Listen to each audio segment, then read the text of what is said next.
Jean, chapitre 1. Au commencement était la parole, et la parole était avec Dieu, et la parole était Dieu. Elle était au commencement avec Dieu, toutes choses ont été faites par elle, et rien de ce qui a été fait n'a été fait sans elle. En elle était la vie, et la vie était la lumière des hommes. La lumière luit dans les ténèbres, et les ténèbres ne l'ont point reçue. Il y eut un homme envoyé de Dieu, son nom était Jean. Il vint pour servir de témoin, pour rendre témoignage à la lumière, afin que tous crussent par lui. Oh, il n'était pas la lumière, mais il parut pour rendre témoignage à la lumière. Cette lumière était la véritable lumière qui, en venant dans le monde, éclaire tout homme. Elle était dans le monde, et le monde a été fait par elle, et le monde ne l'a point connue. Elle est venue chez les siens, et les siens ne l'ont point reçue. Mais à tous ceux qui l'ont reçue, à ceux qui croient en son nom, elle a donné le pouvoir de devenir enfants de Dieu, lesquels sont nés non du sang, ni de la volonté de la chair, ni de la volonté de l'homme, mais de Dieu. Et la parole a été faite chair, et elle habitait parmi nous pleine de grâce et de vérité. Et nous avons contemplé sa gloire, une gloire comme la gloire du Fils unique venu du Père. Jean lui a rendu témoignage et s'est écrié « C'est celui dont j'ai dit « Celui qui vient après moi m'a précédé, car il était avant moi. » Et nous avons tous reçu de sa plénitude et grâce pour grâce, car la loi a été donnée par Moïse.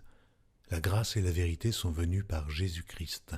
Oh, personne n'a jamais vu Dieu. Le Fils unique qui est dans le sein du Père est celui qui l'a fait connaître. Voici le témoignage de Jean, lorsque les Juifs envoyèrent de Jérusalem des sacrificateurs et des Lévites pour lui demander « Et toi, qui es-tu » Il déclara, il ne le nia point, il déclara qu'il n'était pas le Christ. Ils lui demandèrent « Quoi donc? Es-tu Élie » Et il dit « Je ne le suis point. » « Es-tu le prophète » Et il répondit « Non. » Ils lui dirent alors « Mais qui es-tu » afin que nous donnions une réponse à ceux qui nous ont envoyés. « Que dis-tu de toi-même » Moi, dit-il, je suis la voix de celui qui crie dans le désert. Aplanissez le chemin du Seigneur, comme a dit Ésaïe, le prophète. Ceux qui avaient été envoyés étaient des pharisiens. Ils lui firent encore cette question. « Pourquoi donc baptises-tu si tu n'es pas le Christ, ni Élie, ni le prophète ?»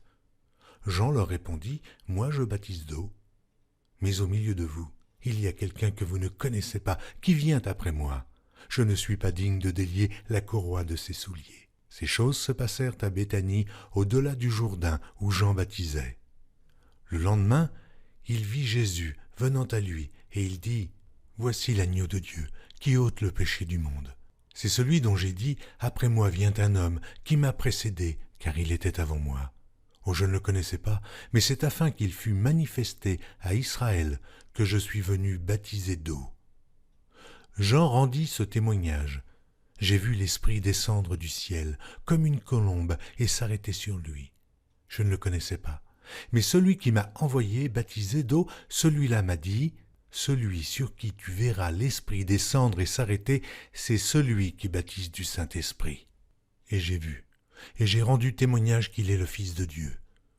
Le lendemain, Jean était encore là, avec 2 de ses disciples, et, ayant regardé Jésus qui passait, il dit, « Voilà l'agneau de Dieu. » Les 2 disciples l'entendirent prononcer ces paroles, et ils suivirent Jésus.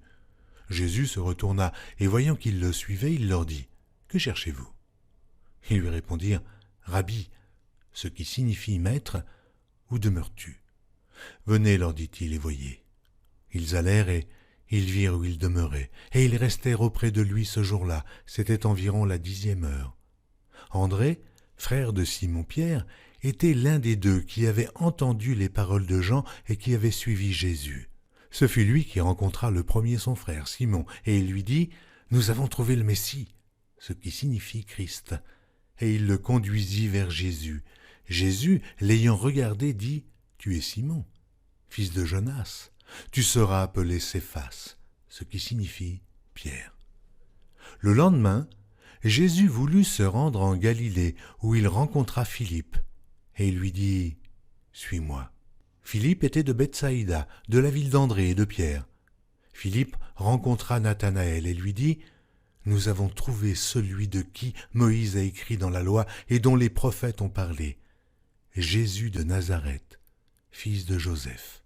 Nathanaël lui dit, peut-il venir de Nazareth quelque chose de bon? Philippe lui répondit, viens et vois. Jésus, voyant venir à lui Nathanaël, dit de lui, voici vraiment un Israélite, dans lequel il n'y a point de fraude. D'où me connais-tu? Lui dit Nathanaël. Jésus lui répondit, avant que Philippe t'appelât quand tu étais sous le figuier, je t'ai vu.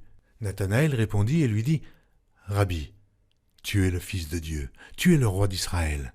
Jésus lui répondit, parce que je t'ai dit que je t'ai vu sous le figuier, tu crois? Tu verras de plus grandes choses que celles-ci. Et lui dit, en vérité, vous verrez désormais le ciel ouvert et les anges de Dieu monter et descendre sur le Fils de l'homme. Jean, chapitre 2. 3 jours après, il y eut des noces à Cana en Galilée.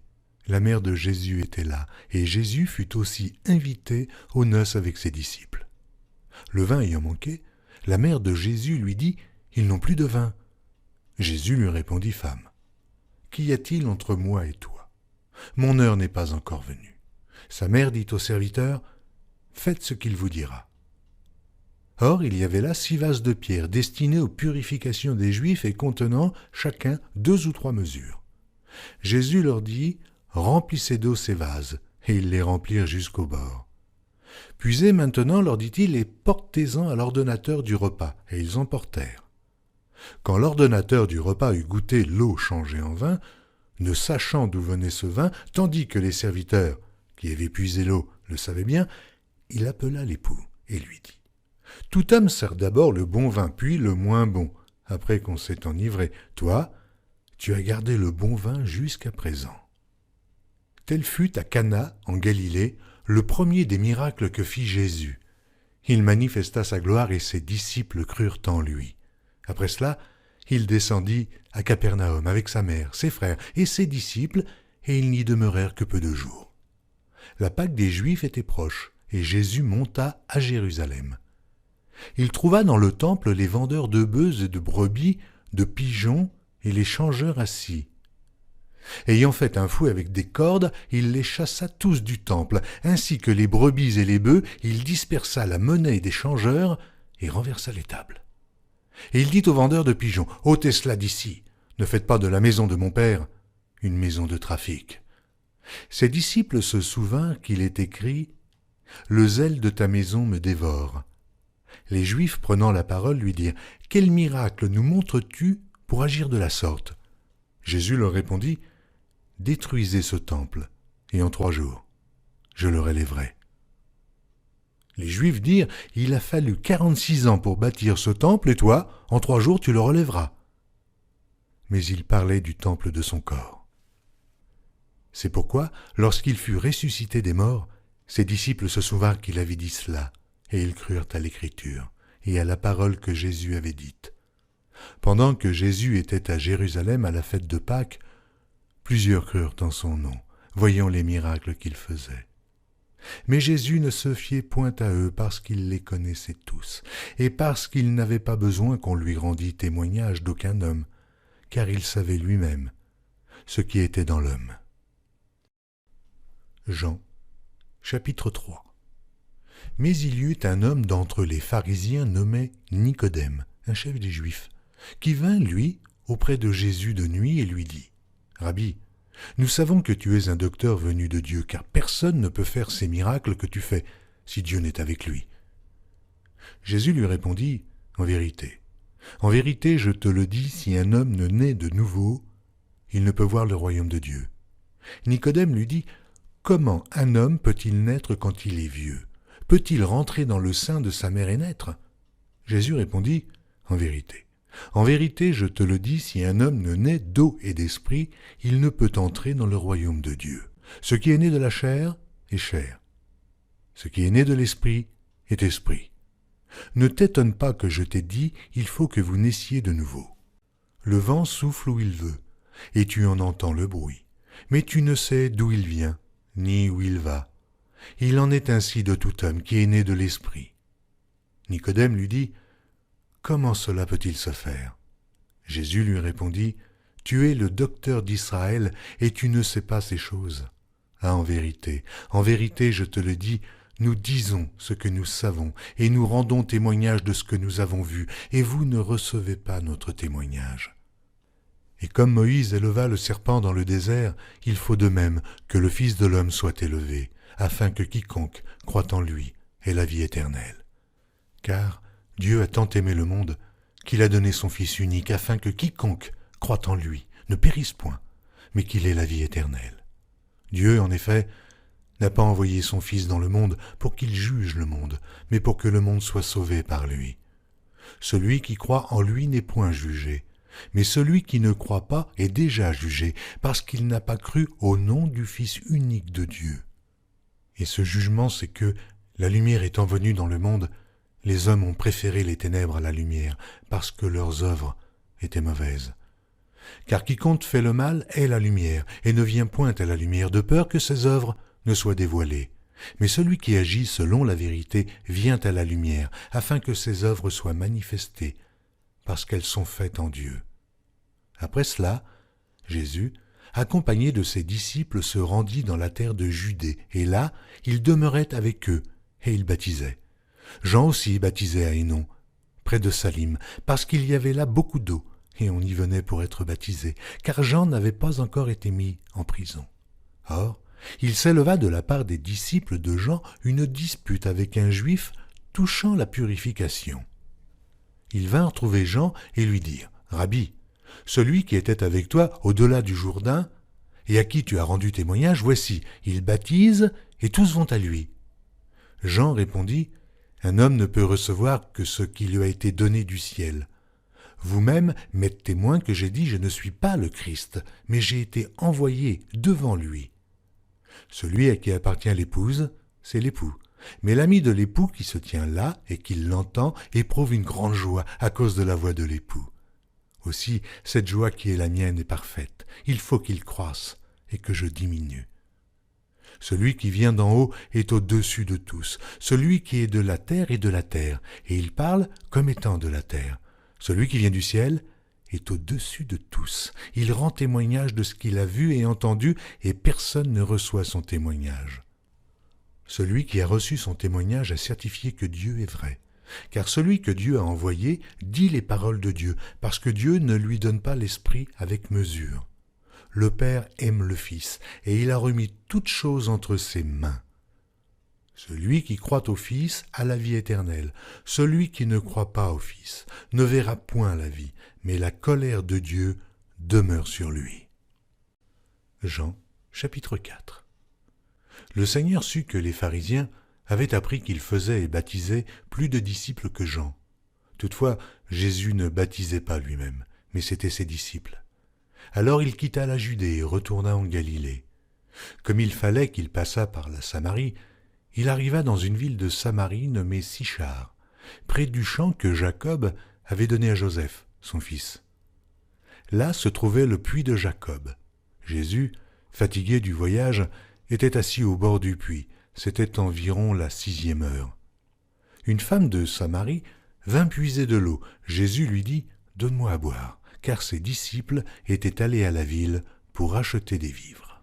La femme samaritaine lui dit « Comment toi qui es juif, me demandes-tu à boire, à moi, qui suis une femme samaritaine ?»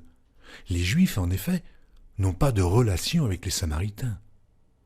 Jésus lui répondit « Si tu connaissais le don de Dieu, et qui est celui qui te dit « Donne-moi à boire », tu lui aurais toi-même demandé à boire, et il t'aurait donné de l'eau vive. « Seigneur, lui dit la femme, tu n'as rien pour puiser, et le puits est profond. D'où aurais-tu donc cette eau vive ? Es-tu plus grand que notre père Jacob, qui nous a donné ce puits, et qui en a bu lui-même, ainsi que ses fils et ses troupeaux ?» Jésus lui répondit « Quiconque boit de cette eau aura encore soif. Mais celui qui boira de l'eau que je lui donnerai n'aura jamais soif. Et l'eau que je lui donnerai deviendra en lui une source d'eau qui jaillira jusque dans la vie éternelle. » La femme lui dit « Seigneur, donne-moi cette eau, afin que je n'aie plus soif, et que je ne vienne plus puiser ici. » « Va, lui dit Jésus, appelle ton mari, et viens ici. » La femme lui répondit « Je n'ai point de mari. » Jésus lui dit « Tu as eu raison de dire « Je n'ai point de mari », car tu as eu 5 maris, et celui que tu as maintenant n'est pas ton mari. En cela, tu as dit vrai. » « Seigneur, lui dit la femme, je vois que tu es prophète. Nos pères ont adoré sur cette montagne, et vous vous dites que le lieu où il faut adorer est à Jérusalem. » « Femme, lui dit Jésus, crois-moi, l'heure vient où ce ne sera ni sur cette montagne, ni à Jérusalem que vous adorerez le Père. Vous adorez ce que vous ne connaissez pas. Nous adorons ce que nous connaissons, car le salut vient des Juifs. Mais l'heure vient, et elle est déjà venue, où les vrais adorateurs adoreront le Père en esprit et en vérité, car ce sont là les adorateurs que le Père demande. Dieu est esprit, et il faut que ceux qui l'adorent en esprit et en vérité. La femme lui dit, « Je sais que le Messie doit venir, celui qu'on appelle Christ. Quand il sera venu, il nous annoncera toutes choses. » Jésus lui dit, « Je le suis, moi qui te parle. » Là-dessus arrivèrent ses disciples qui furent étonnés de ce qu'il parlait avec une femme. Toutefois, aucun ne dit « Que demandes-tu » ou « De quoi parles-tu avec elle ?» Alors la femme, ayant laissé sa cruche, s'en alla dans la ville et dit aux gens, « Venez voir un homme qui m'a tout dit ce que j'ai fait. Ne serait-ce point le Christ ?» Ils sortirent de la ville et ils vinrent vers lui. Pendant ce temps, les disciples le pressaient de manger, disant, « Rabbi, mange !»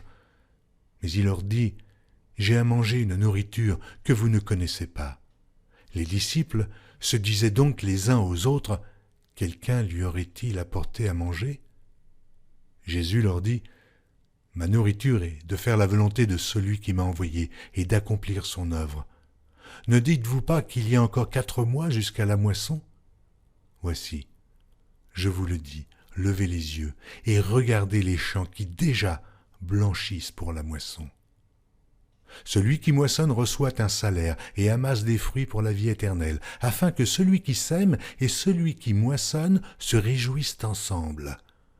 Car en ceci, ce qu'on dit est vrai.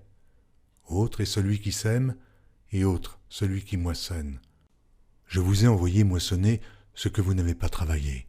D'autres ont travaillé, et vous êtes rentrés dans leur travail. Plusieurs Samaritains de cette ville crurent en Jésus à cause de cette déclaration formelle de la femme. « Il m'a dit tout ce que j'ai fait. » Aussi, quand les Samaritains vinrent le trouver, ils le prièrent de rester auprès d'eux, et il resta là 2 jours. Un beaucoup plus grand nombre crurent à cause de sa parole. Et il disait à la femme, « Ce n'est plus à cause de ce que tu nous as dit que nous croyons, car nous l'avons entendu nous-mêmes, et nous savons qu'il est vraiment le Sauveur du monde. » Après ces 2 jours, Jésus partit de là pour se rendre en Galilée, car il avait déclaré lui-même qu'un prophète n'est pas honoré dans sa propre patrie. Lorsqu'il arriva en Galilée, il fut bien reçu des Galiléens qui avaient vu tout ce qu'il avait fait à Jérusalem pendant la fête, car eux aussi étaient allés à la fête. Il retourna donc à Cana en Galilée, où il avait changé l'eau en vin. Il y avait là à Capernaum un officier du roi dont le fils était malade. Ayant appris que Jésus était venu de Judée en Galilée, il alla vers lui et le pria de descendre et de guérir son fils, qui était près de mourir. Jésus lui dit, « Si vous ne voyez des miracles et des prodiges, vous ne croyez point. » L'officier du roi lui dit, « Seigneur, descends avant que mon enfant meure. » « Va, lui dit Jésus, ton fils vit. » Et cet homme crut à la parole que Jésus lui avait dite, et il s'en alla. Comme déjà il descendait, ses serviteurs venant à sa rencontre lui apportèrent cette nouvelle, « Ton enfant vit. » Il leur demanda à quelle heure il s'était trouvé mieux, et ils lui dirent, « Hier, à la 7e heure, la fièvre l'a quitté. » Le père reconnut que c'était à cette heure-là que Jésus lui avait dit, « Ton fils vit. » Et il crut, lui et toute sa maison. Jésus fit encore ce second miracle lorsqu'il fut venu de Judée en Galilée. Jean, chapitre 5. Après cela, il y eut une fête des Juifs et Jésus monta à Jérusalem. Or, à Jérusalem, près de la porte des brebis, il y a une piscine qui s'appelle en hébreu Bethesda et qui a 5 portiques. Sous ces portiques étaient couchés en grand nombre des malades, des aveugles, des boiteux, des paralytiques qui attendaient le mouvement de l'eau. Car un ange descendait de temps en temps dans la piscine et agitait l'eau. Et celui qui y descendait le premier, après que l'eau avait été agitée, était guéri, quelle que fût sa maladie. Là se trouvait un homme malade depuis 38 ans. Jésus, l'ayant vu coucher, et sachant qu'il était malade depuis longtemps, lui dit « Veux-tu être guéri ?» Le malade lui répondit « Seigneur, je n'ai personne pour me jeter dans la piscine quand l'eau est agitée, et, pendant que j'y vais, un autre descend avant moi. » « Lève-toi, lui dit Jésus, prends ton lit et marche. » Aussitôt cet homme fut guéri, il prit son lit et marcha. C'était un jour de Shabbat. Les Juifs dirent donc à celui qui avait été guéri, « C'est le Shabbat, et il ne t'est pas permis d'emporter ton lit. » Il leur répondit, « Celui qui m'a guéri m'a dit, prends ton lit et marche. » Ils lui demandèrent, « Qui est l'homme qui t'a dit, prends ton lit et marche ?»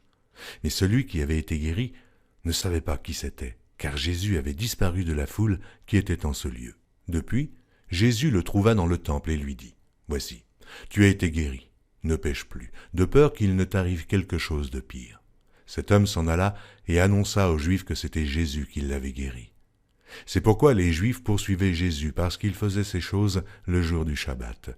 Mais Jésus leur répondit, « Mon Père agit jusqu'à présent, moi aussi j'agis. » À cause de cela, les Juifs cherchaient encore plus à le faire mourir, non seulement parce qu'il violait le sabbat, mais parce qu'il appelait Dieu son propre Père, se faisant lui-même égal à Dieu. Jésus reprit donc la parole et leur dit, « En vérité, je vous le dis, le Fils ne peut rien faire de lui-même, il ne fait que ce qu'il voit faire au Père. Et tout ce que le Père fait, le Fils aussi le fait pareillement. Car le Père aime le Fils et lui montre tout ce qu'il fait. Et il lui montrera des œuvres plus grandes que celles-ci, afin que vous soyez dans l'étonnement. Car, comme le Père ressuscite les morts et donne la vie, ainsi le Fils donne la vie à qui il veut. Le Père ne juge personne, mais il a remis tout jugement au Fils, afin que tous honorent le Fils comme ils honorent le Père. Celui qui n'honore pas le Fils n'honore pas le Père qui l'a envoyé. En vérité, je vous le dis, celui qui écoute ma parole et qui croit à celui qui m'a envoyé a la vie éternelle, et ne vient point en jugement, mais il est passé de la mort à la vie. En vérité, je vous le dis, l'heure vient, et elle est déjà venue où les morts entendront la voix du Fils de Dieu, et ceux qui l'auront entendu vivront. Car comme le Père a en lui-même la vie, il a donné au Fils d'avoir la vie en lui-même. Et il lui a donné le pouvoir de juger parce qu'il est le Fils de l'homme.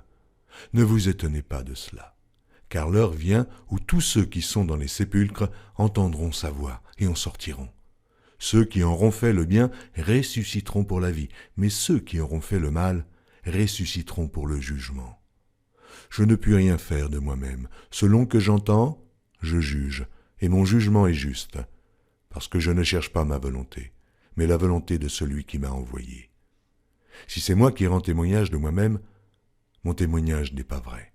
Il y en a un autre qui rend témoignage de moi, et je sais que le témoignage qu'il rend de moi est vrai. Vous avez envoyé vers Jean, et il a rendu témoignage à la vérité. Pour moi, ce n'est pas d'un homme que je reçois le témoignage, mais je dis ceci afin que vous soyez sauvés. Jean était la lampe qui brûle et qui luit, et vous avez voulu vous réjouir 1 heure à sa lumière. Moi, j'ai un témoignage plus grand que celui de Jean, car les œuvres que le Père m'a donné d'accomplir, ces œuvres mêmes que je fais, témoignent de moi, que c'est le Père qui m'a envoyé. Et le Père qui m'a envoyé a rendu lui-même témoignage de moi.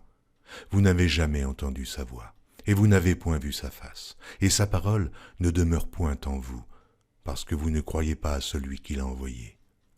Vous sondez les Écritures parce que vous pensez avoir en elles la vie éternelle. Ce sont elles qui rendent témoignage de moi. Et vous ne voulez pas venir à moi pour avoir la vie.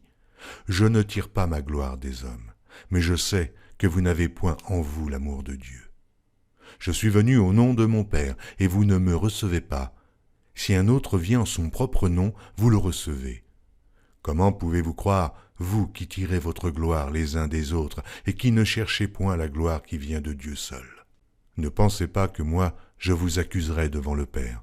Celui qui vous accuse, c'est Moïse, en qui vous avez mis votre espérance. Car si vous croyez Moïse, vous me croiriez aussi, parce qu'il a écrit de moi.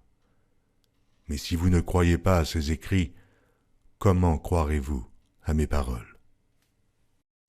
Jean, chapitre 6. Après cela, Jésus s'en alla de l'autre côté de la mer de Galilée, de Tibériade. Une grande foule le suivait parce qu'elle voyait les miracles qu'il opérait sur les malades. Jésus monta sur la montagne et là, il s'assit avec ses disciples. Or la Pâque était proche, la fête des Juifs. Ayant levé les yeux et voyant qu'une grande foule venait à lui, Jésus dit à Philippe, « Où achèterons-nous des pains pour que ces gens aient à manger ?» Il disait cela pour l'éprouver, car il savait ce qu'il allait faire. Philippe lui répondit, « Mais les pains qu'on aurait pour 200 deniers ne suffiraient pas pour que chacun en reçût un peu. » Un de ses disciples, André, frère de Simon, Pierre, lui dit, « Il y a ici un jeune garçon qui a 5 pains d'orge et 2 poissons. Mais qu'est-ce que cela pour tant de gens ?» Jésus dit, « Faites-les asseoir. » Il y avait dans ce lieu beaucoup d'herbes. Ils s'assirent donc au nombre d'environ 5000 hommes. Jésus prit les pains, rendit grâce, et les distribua à ceux qui étaient assis. Il leur donna de même des poissons, autant qu'ils en voulurent. Lorsqu'ils furent rassasiés, il dit à ses disciples, « Ramassez les morceaux qui restent, afin que rien ne se perde. » Ils les ramassèrent donc, et ils remplirent 12 paniers avec les morceaux qui restèrent des 5 pains d'orge, après que tous eurent mangé.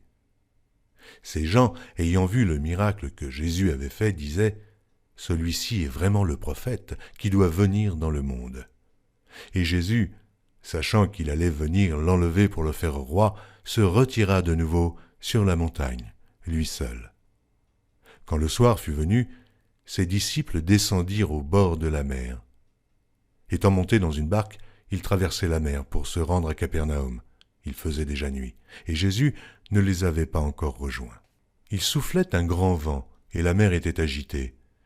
Après avoir ramé environ 25 ou 30 stades, ils virent Jésus marchant sur la mer et s'approchant de la barque, et ils eurent peur. Mais Jésus leur dit, « C'est moi, n'ayez pas peur. » Ils voulaient donc le prendre dans la barque, et aussitôt la barque aborda au lieu où ils allaient. La foule qui était restée de l'autre côté de la mer avait remarqué qu'il ne se trouvait là qu'une seule barque, et que Jésus n'était pas monté dans cette barque avec ses disciples, mais qu'il était parti seul. Le lendemain, comme d'autres barques étaient arrivées de Tibériade, près du lieu où ils avaient mangé le pain après que le Seigneur eut rendu grâce, les gens de la foule, ayant vu que ni Jésus, ni ses disciples n'étaient là, montèrent eux-mêmes dans ces barques et allèrent à Capernaum à la recherche de Jésus. Et, l'ayant trouvé au-delà de la mer, ils lui dirent, « Rabbi, quand es-tu venu ici ?» Jésus leur répondit, « En vérité, je vous le dis, vous me cherchez non parce que vous avez vu des miracles, mais parce que vous avez mangé des pains et que vous avez été rassasiés. Travaillez non pour la nourriture qui périt, mais pour celle qui subsiste pour la vie éternelle, et que le Fils de l'homme vous donnera. Car c'est lui que le Père, que Dieu a marqué de son sceau. » Ils lui dirent, « Que devons-nous faire pour faire les œuvres de Dieu ?» Jésus leur répondit, « L'œuvre de Dieu, c'est que vous croyez en celui qui l'a envoyé. » « Quel miracle fais-tu donc, lui dirent-ils, afin que nous le voyions et que nous croyions en toi ? Que fais-tu ? Nos pères ont mangé la manne dans le désert, selon ce qui est écrit, il leur donna le pain du ciel à manger. » Jésus leur dit, « En vérité, je vous le dis, Moïse ne vous a pas donné le pain du ciel, mais mon Père vous donne le vrai pain du ciel. Car le pain de Dieu, c'est celui qui descend du ciel et qui donne la vie au monde. » Ils lui dirent, « Seigneur, donne-nous toujours ce pain. » Jésus leur dit, « Je suis le pain de vie. Celui qui vient à moi n'aura jamais faim, et celui qui croit en moi n'aura jamais soif. Mais, je vous l'ai dit, vous m'avez vu, et vous ne croyez point. Tous ceux que le Père me donne viendront à moi, et je ne mettrai pas dehors celui qui vient à moi, car je suis descendu du ciel pour faire non ma volonté, mais la volonté de celui qui m'a envoyé. Or, la volonté de celui qui m'a envoyé, c'est que je ne perde rien de tout ce qu'il m'a donné, mais que je le ressuscite au dernier jour. La volonté de mon Père, c'est que quiconque voit le Fils et croit en lui ait la vie éternelle, et je le ressusciterai au dernier jour. » Les Juifs murmuraient à son sujet parce qu'il avait dit « Je suis le pain qui est descendu du ciel ». Et il disait « N'est-ce pas là Jésus, le fils de Joseph, celui dont nous connaissons le père et la mère? Comment donc dit-il « Je suis descendu du ciel » ?» Jésus leur répondit « Ne murmurez pas entre vous. Nul ne peut venir à moi si le Père qui m'a envoyé ne l'attire, et je le ressusciterai au dernier jour. Il est écrit dans les prophètes, ils seront tous enseignés de Dieu. Ainsi, quiconque a entendu le Père et a reçu son enseignement vient à moi. C'est que nul n'a vu le Père, sinon celui qui vient de Dieu. Celui-là a vu le Père, en vérité. En vérité, je vous le dis, celui qui croit en moi a la vie éternelle. Je suis le pain de vie. Vos pères ont mangé la manne dans le désert et ils sont morts. C'est ici le pain qui descend du ciel afin que celui qui en mange ne meure point. Je suis le pain vivant qui est descendu du ciel. Si quelqu'un mange de ce pain, il vivra éternellement. Et le pain que je donnerai, c'est ma chair, que je donnerai pour la vie du monde.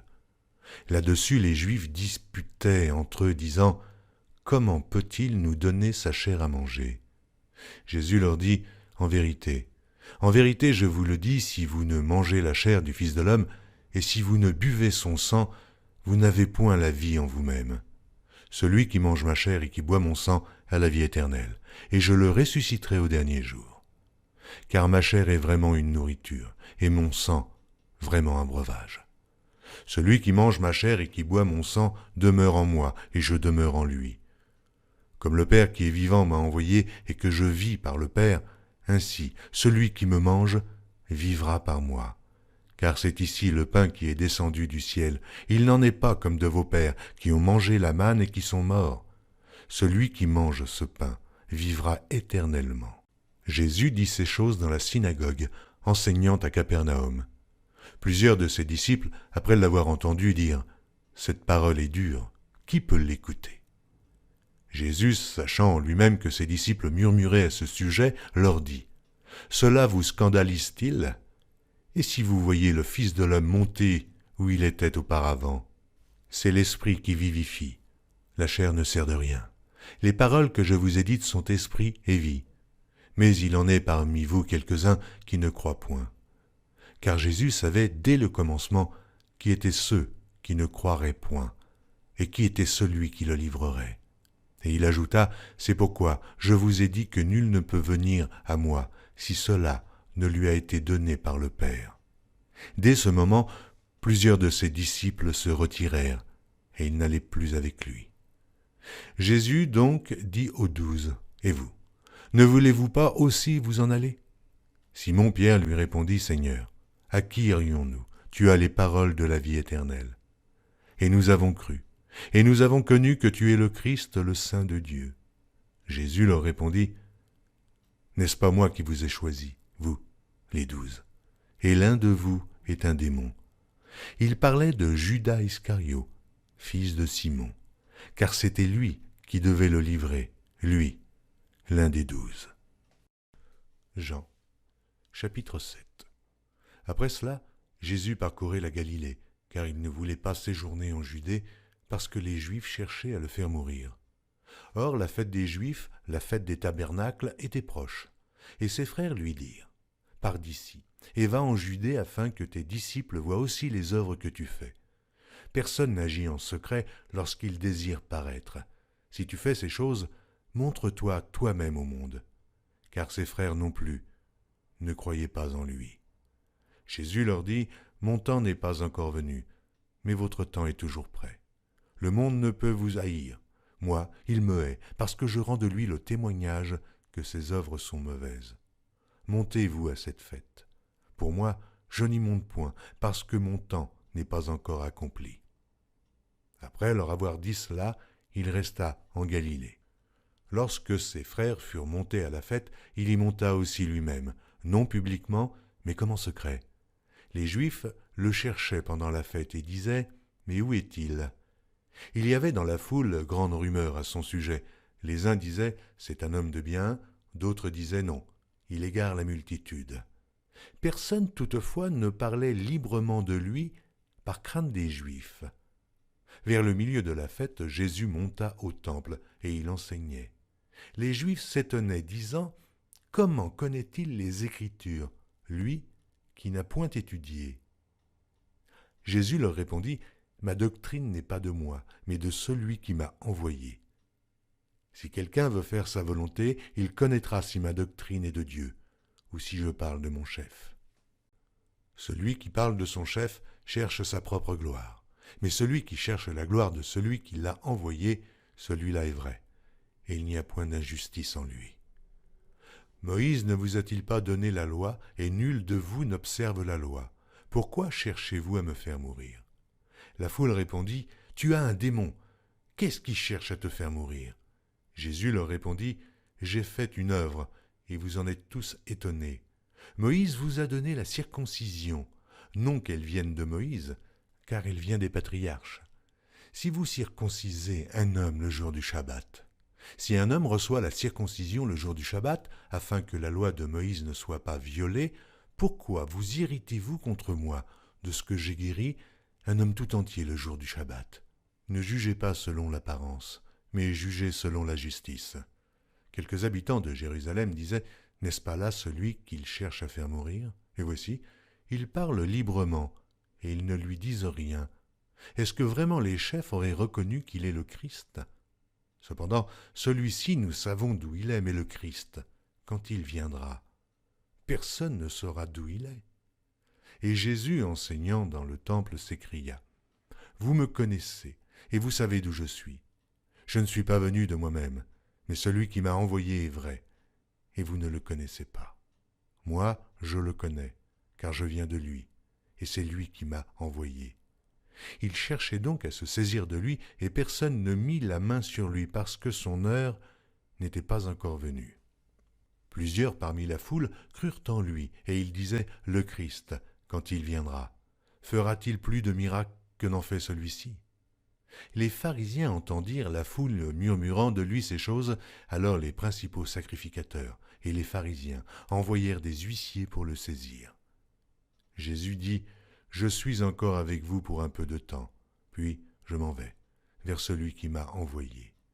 Vous me chercherez et vous ne me trouverez pas, et vous ne pourrez venir où je serai. » Sur quoi les Juifs dirent entre eux « Où ira-t-il, que nous ne le trouvions pas? Ira-t-il parmi ceux qui sont dispersés chez les Grecs et enseignera-t-il les Grecs? Que signifie cette parole qu'il a dite? Vous me chercherez et vous ne me trouverez pas, et vous ne pouvez venir où je serai. » Le dernier jour, le grand jour de la fête, Jésus, se tenant debout, s'écria « Si quelqu'un a soif, qu'il vienne à moi, et qu'il boive. Celui qui croit en moi, des fleuves d'eau vive couleront de son sein, comme dit l'Écriture. » Il dit cela de l'Esprit qui devait recevoir ceux qui croiraient en lui, car l'Esprit n'était pas encore parce que Jésus n'avait pas encore été glorifié. Des gens de la foule, ayant entendu ces paroles, disaient « Celui-ci est vraiment le prophète. » D'autres disaient « C'est le Christ. » Et d'autres disaient « Est-ce bien de la Galilée que doit venir le Christ? » L'Écriture ne dit-elle pas que c'est de la postérité de David et du village de Bethléem, où était David, que le Christ doit venir? Il y eut donc à cause de lui division parmi la foule. Quelques-uns d'entre eux voulaient le saisir, mais personne ne mit la main sur lui. Aussi, les huissiers retournèrent vers les principaux sacrificateurs et les pharisiens, et ceux-ci leur dirent « Pourquoi ne l'avez-vous pas amené ?» Les huissiers répondirent « Jamais homme n'a parlé comme cet homme. » Les pharisiens leur répliquèrent « Est-ce que vous aussi, vous avez été séduits? Y a-t-il quelqu'un des chefs ou des pharisiens qui ait cru en lui? » Mais cette foule, qui ne connaît pas la loi, ce sont des maudits. Nicodème, qui était venu de nuit vers Jésus, et qui était l'un d'entre eux, leur dit « Notre loi condamne-t-elle un homme avant qu'on l'entende et qu'on sache ce qu'il a fait ?»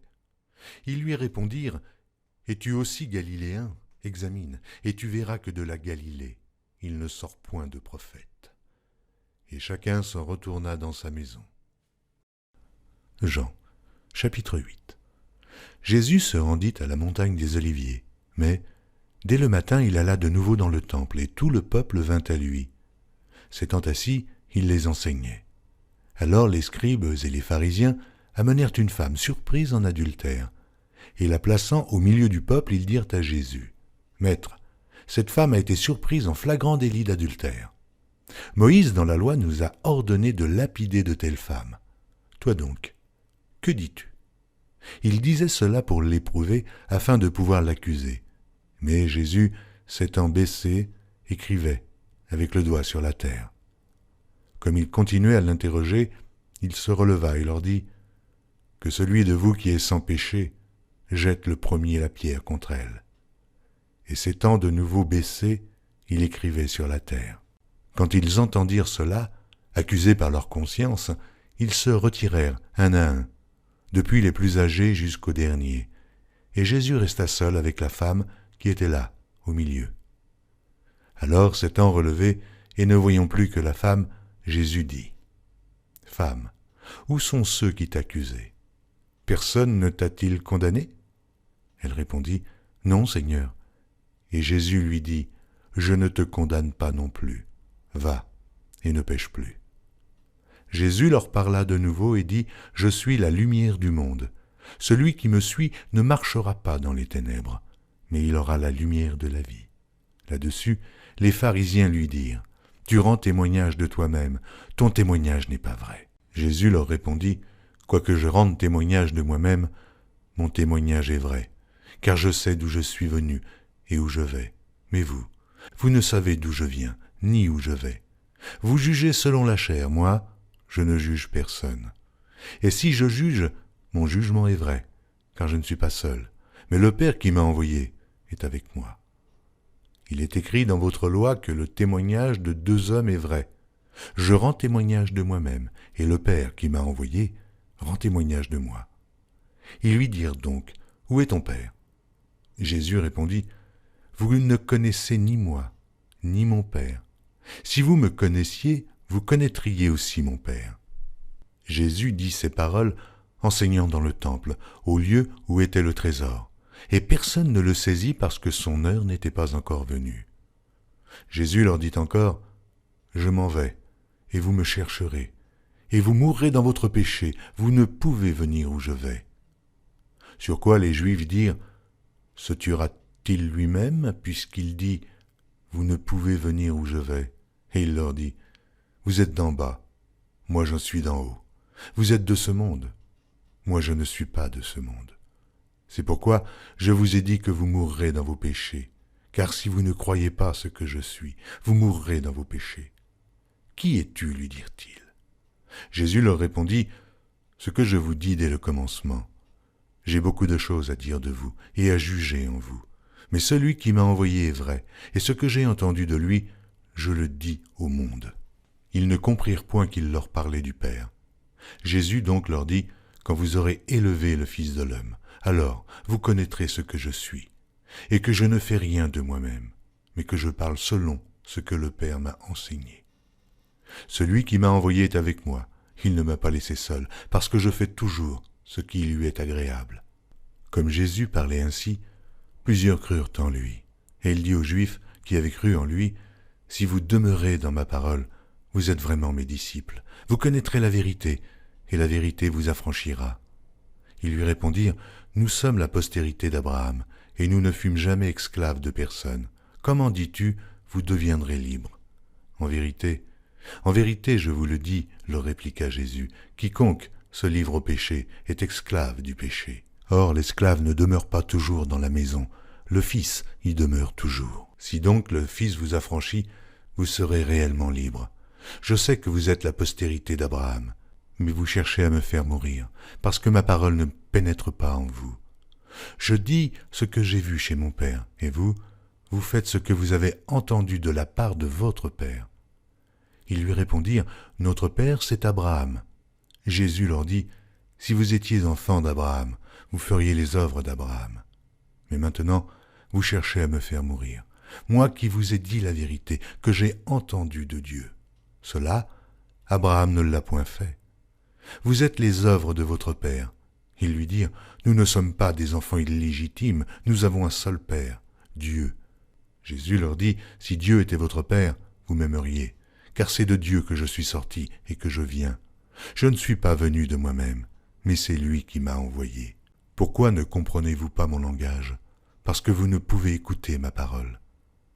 Vous avez pour père le diable, et vous voulez accomplir les désirs de votre père. Il a été meurtrier dès le commencement, et il ne se tient pas dans la vérité, parce qu'il n'y a pas de vérité en lui. Lorsqu'il profère le mensonge, il parle de son propre fond, car il est menteur, et le père du mensonge. Et moi, parce que je dis la vérité, vous ne me croyez pas. Qui de vous me convaincra de péché? Si je dis la vérité, pourquoi ne me croyez-vous pas? Celui qui est de Dieu écoute les paroles de Dieu. Vous n'écoutez pas, parce que vous n'êtes pas de Dieu. Les Juifs lui répondirent, « N'avons-nous pas raison de dire que tu es un Samaritain et que tu as un démon ?» Jésus répliqua, « Je n'ai point de démon, mais j'honore mon Père, et vous m'outragez. Je ne cherche point ma gloire. Il en est un qui la cherche et qui juge. En vérité, je vous le dis, si quelqu'un garde ma parole, il ne verra jamais la mort. » Maintenant lui dirent les Juifs, « Nous connaissons que tu as un démon. Abraham est mort, les prophètes aussi. Et tu dis, si quelqu'un garde ma parole, il ne verra jamais la mort. Es-tu plus grand que notre père Abraham qui est mort? Les prophètes aussi sont morts. Qui prétends-tu être? » Jésus répondit, « Si je me glorifie moi-même, ma gloire n'est rien. C'est mon Père qui me glorifie. Lui, que vous dites être votre Dieu, et que vous ne connaissez pas. Pour moi je le connais, et si je disais que je ne le connais pas, je serais semblable à vous, un menteur. Mais je le connais, et je garde sa parole. Abraham, votre père, a tressailli de joie de ce qu'il verrait mon jour. Il l'a vu, et il s'est réjoui. Les Juifs lui dirent, « Tu n'as pas encore 50 ans, et tu as vu Abraham. » Jésus leur dit, « En vérité, je vous le dis, avant qu'Abraham fût, je suis. » Là-dessus, ils prirent des pierres pour les jeter contre lui, mais Jésus se cacha, et il sortit du temple. Jean, chapitre 9. Jésus vit en passant un homme aveugle de naissance. Ses disciples lui firent cette question, « Rabbi, qui a péché, cet homme ou ses parents, pour qu'il soit né aveugle ?» Jésus répondit, « Ce n'est pas que lui ou ses parents aient péché, mais c'est afin que les œuvres de Dieu soient manifestées en lui. Il faut que je fasse, tandis qu'il est jour, les œuvres de celui qui m'a envoyé. La nuit vient où personne ne peut travailler. Pendant que je suis dans le monde, je suis la lumière du monde. » Après avoir dit cela, il cracha à terre et fit de la boue avec sa salive. Puis il appliqua cette boue sur les yeux de l'aveugle et lui dit, « Va, et lave-toi au réservoir de Siloé, nom qui signifie « envoyé ». Il y alla, se lava et s'en retourna voyant clair. Ses voisins et ceux qui auparavant l'avaient connu comme un mendiant disaient, « N'est-ce pas là celui qui se tenait assis et qui mendiait ?» Les uns disaient, « C'est lui », d'autres disaient, « Non, mais il lui ressemble. » Et lui-même disait, « C'est moi. » Ils lui dirent donc, « Comment tes yeux ont-ils été ouverts ?» Il répondit, « L'homme qu'on appelle Jésus a fait de la boue, a oint mes yeux et m'a dit, « Va au réservoir de Siloé et lave-toi. » J'y suis allé, je me suis lavé, et j'ai recouvré la vue. Ils lui dirent, « Mais où est cet homme ?» Il répondit, « Je ne sais. » Ils menèrent vers les pharisiens celui qui avait été aveugle. Or, c'était un jour de Shabbat que Jésus avait fait de la boue et lui avait ouvert les yeux. De nouveau, les pharisiens aussi lui demandèrent comment il avait recouvré la vue. Et il leur dit, « Il a appliqué de la boue sur mes yeux, je me suis lavé, et je vois. » Sur quoi quelques-uns des pharisiens dirent, « Cet homme ne vient pas de Dieu, car il n'observe pas le Shabbat. » D'autres dirent, « Comment un homme pécheur peut-il faire de tels miracles ?» Il y eut division parmi eux. Ils dirent encore à l'aveugle, « Toi, que dis-tu de lui, sur ce qu'il t'a ouvert les yeux ?» Il répondit, « C'est un prophète. » Les Juifs ne crurent point qu'il eût été aveugle et qu'il eût recouvré la vue, jusqu'à ce qu'ils eussent fait venir ses parents. Ils les interrogèrent, disant, « Est-ce là votre fils, que vous dites né aveugle? Comment donc voit-il maintenant ?» Ses parents répondirent, « Nous savons que c'est notre fils et qu'il est né aveugle, mais comment il voit maintenant ou qui lui a ouvert les yeux, c'est ce que nous ne savons. Interrogez-le lui-même, il a de l'âge. Il parlera de ce qui le concerne. » Ses parents dirent cela parce qu'ils craignaient les Juifs, car les Juifs étaient déjà convenus que, si quelqu'un reconnaissait Jésus pour le Christ, il serait exclu de la synagogue. C'est pourquoi ses parents dirent « Il a de l'âge, interrogez-le lui-même ». Les pharisiens appelèrent une seconde fois l'homme qui avait été aveugle et lui dirent « Donne gloire à Dieu, nous savons que cet homme est un pécheur. » Il répondit « S'il est un pécheur, je ne sais. Je sais une chose, c'est que j'étais aveugle et que maintenant je vois. » Ils lui dirent « Que t'a-t-il fait? Comment t'a-t-il ouvert les yeux ?» Il leur répondit « Je vous l'ai déjà dit, et vous n'avez pas écouté. Pourquoi voulez-vous l'entendre encore? Voulez-vous aussi devenir ses disciples ?» Ils l'injurièrent et dirent « C'est toi qui es son disciple. Nous sommes disciples de Moïse. Nous savons que Dieu a parlé à Moïse, mais celui-ci, nous ne savons d'où il est. » Cet homme leur répondit « Il est étonnant que vous ne sachiez d'où il est, et cependant il m'a ouvert les yeux. Nous savons que Dieu n'exauce point les pécheurs, mais si quelqu'un l'honore et fait sa volonté, c'est celui-là qui l'exauce. Jamais on n'a entendu dire que quelqu'un ait ouvert les yeux d'un aveugle-né. Si cet homme ne venait pas de Dieu, il ne pourrait rien faire. » Ils lui répondirent « Tu es né tout entier dans le péché, et tu nous enseignes » et ils le chassèrent. Jésus apprit qu'ils l'avaient chassé, et, l'ayant rencontré, il lui dit « Crois-tu au Fils de Dieu ?» Il répondit « Et qui est-il, Seigneur, afin que je croie en lui ?» « Tu l'as vu, lui dit Jésus, et celui qui te parle, c'est lui. » Et il dit « Je crois, Seigneur » et il se prosterna devant lui. Puis Jésus dit « Je suis venu dans ce monde pour un jugement, pour que ceux qui ne voient point voient, et que ceux qui voient deviennent aveugles. » Quelques pharisiens qui étaient avec lui, ayant entendu ces paroles, lui dirent « Nous aussi, sommes-nous aveugles ?» Jésus leur répondit « Si vous étiez aveugles, vous n'auriez pas de péché.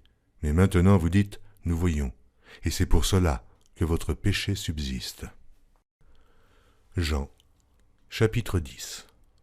En vérité, je vous le dis, celui qui n'entre pas par la porte dans la bergerie, mais qui y monte par ailleurs, est un voleur et un brigand. Mais celui qui entre par la porte est le berger des brebis. Le portier lui ouvre, et les brebis entendent sa voix. Il appelle par leur nom les brebis qui lui appartiennent, et il les conduit dehors. Lorsqu'il a fait sortir toutes ses propres brebis, il marche devant elles, et les brebis le suivent, parce qu'elles connaissent sa voix. Elles ne suivront point un étranger, mais elles fuiront loin de lui, parce qu'elles ne connaissent pas la voix des étrangers. Jésus leur dit cette parabole, mais ils ne comprirent pas de quoi il leur parlait. Jésus leur dit encore en vérité, je vous le dis, je suis la porte des brebis. Tous ceux qui sont venus avant moi sont des voleurs et des brigands, mais les brebis ne les ont point écoutés. Je suis la porte. Si quelqu'un entre par moi, il sera sauvé. Il entrera et il sortira, et il trouvera des pâturages.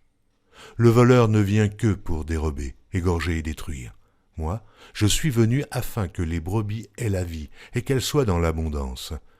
Je suis le bon berger. Le bon berger donne sa vie pour ses brebis. Mais le mercenaire, qui n'est pas le berger et à qui n'appartiennent pas les brebis, voit venir le loup, abandonne les brebis et prend la fuite, et le loup les ravit et les disperse. Le mercenaire s'enfuit parce qu'il est mercenaire et qu'il ne se met point en peine des brebis. Je suis le bon berger.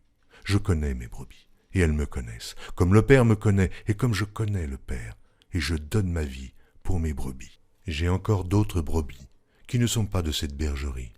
Celles-là, il faut que je les amène, elles entendront ma voix, et il y aura un seul troupeau et un seul berger. Le Père m'aime parce que je donne ma vie afin de la reprendre. Personne ne me l'ôte, mais je la donne de moi-même. J'ai le pouvoir de la donner, et j'ai le pouvoir de la reprendre. Tel est l'ordre que j'ai reçu de mon Père. Il y eut de nouveau, à cause de ces paroles, division parmi les Juifs. Plusieurs d'entre eux disaient « Il a un démon, il est fou. Pourquoi l'écoutez-vous » D'autres disaient « Ce ne sont pas les paroles d'un démoniaque. Un démon peut-il ouvrir les yeux des aveugles ?» On célébrait à Jérusalem la fête de la dédicace, c'était l'hiver. Et Jésus se promenait dans le temple, sous le portique de Salomon. Les Juifs l'entourèrent et lui dirent « Jusque à quand tiendras-tu nos esprits en suspens? Si tu es le Christ, dis-le-nous, franchement. » Jésus leur dit « Je vous l'ai dit, et vous ne croyez pas. Les œuvres que je fais au nom de mon Père rendent témoignage de moi. Mais vous ne me croyez pas. parce que vous n'êtes pas de mes brebis. Mes brebis entendent ma voix, je les connais, et elles me suivent. Je donne la vie éternelle, et elles ne périront jamais, et personne ne les ravira de ma main. Mon Père qui me les a donnés est plus grand que tous, et personne ne peut les ravir de la main de mon Père. Moi et le Père, nous sommes un. » Alors les Juifs prirent de nouveau des pierres pour le lapider. Jésus leur dit, « Je vous ai fait voir plusieurs bonnes œuvres venant de mon Père. Et pour laquelle me lapidez-vous » Les Juifs répondirent, « Ce n'est point pour une bonne œuvre que nous te lapidons, mais pour un blasphème, et parce que toi, qui es homme, tu te fais Dieu. » Jésus leur répondit, « N'est-il pas écrit dans votre loi, j'ai dit, vous êtes des dieux. Si elle a appelé Dieu ceux à qui la parole de Dieu a été adressée, et si l'écriture ne peut être anéantie, celui que le Père a sanctifié et envoyé dans le monde, vous lui dites, tu blasphèmes. Et cela parce que j'ai dit, je suis le Fils de Dieu. Si je ne fais pas les œuvres de mon Père, ne me croyez pas. Mais si je les fais quand même, vous ne me croyez point. Croyez à ces œuvres, afin que vous sachiez et reconnaissiez que le Père est en moi et que je suis dans le Père. » Là-dessus, ils cherchèrent encore à le saisir, mais il s'échappa de leurs mains. Jésus s'en alla de nouveau au-delà du Jourdain, dans le lieu où Jean avait d'abord baptisé, et il y demeura. Beaucoup de gens vinrent à lui, et ils disaient, « Jean n'a fait aucun miracle, mais tout ce que Jean a dit de cet homme était vrai. » Et dans ce lieu-là, plusieurs crurent en lui. Jean, chapitre 11. Il y avait un homme malade, Lazare, de Béthanie, village de Marie et de Marthe, sa sœur. C'était cette Marie qui oignit de parfum le Seigneur et qui lui essuya les pieds avec ses cheveux, et c'était son frère Lazare qui était malade. Les sœurs envoyèrent dire à Jésus, « Seigneur, voici celui que tu aimes est malade. » Après avoir entendu cela, Jésus dit, « Cette maladie n'est point à la mort, mais elle est pour la gloire de Dieu, afin que le Fils de Dieu soit glorifié par elle. » Or Jésus aimait Marthe, et sa sœur, et Lazare.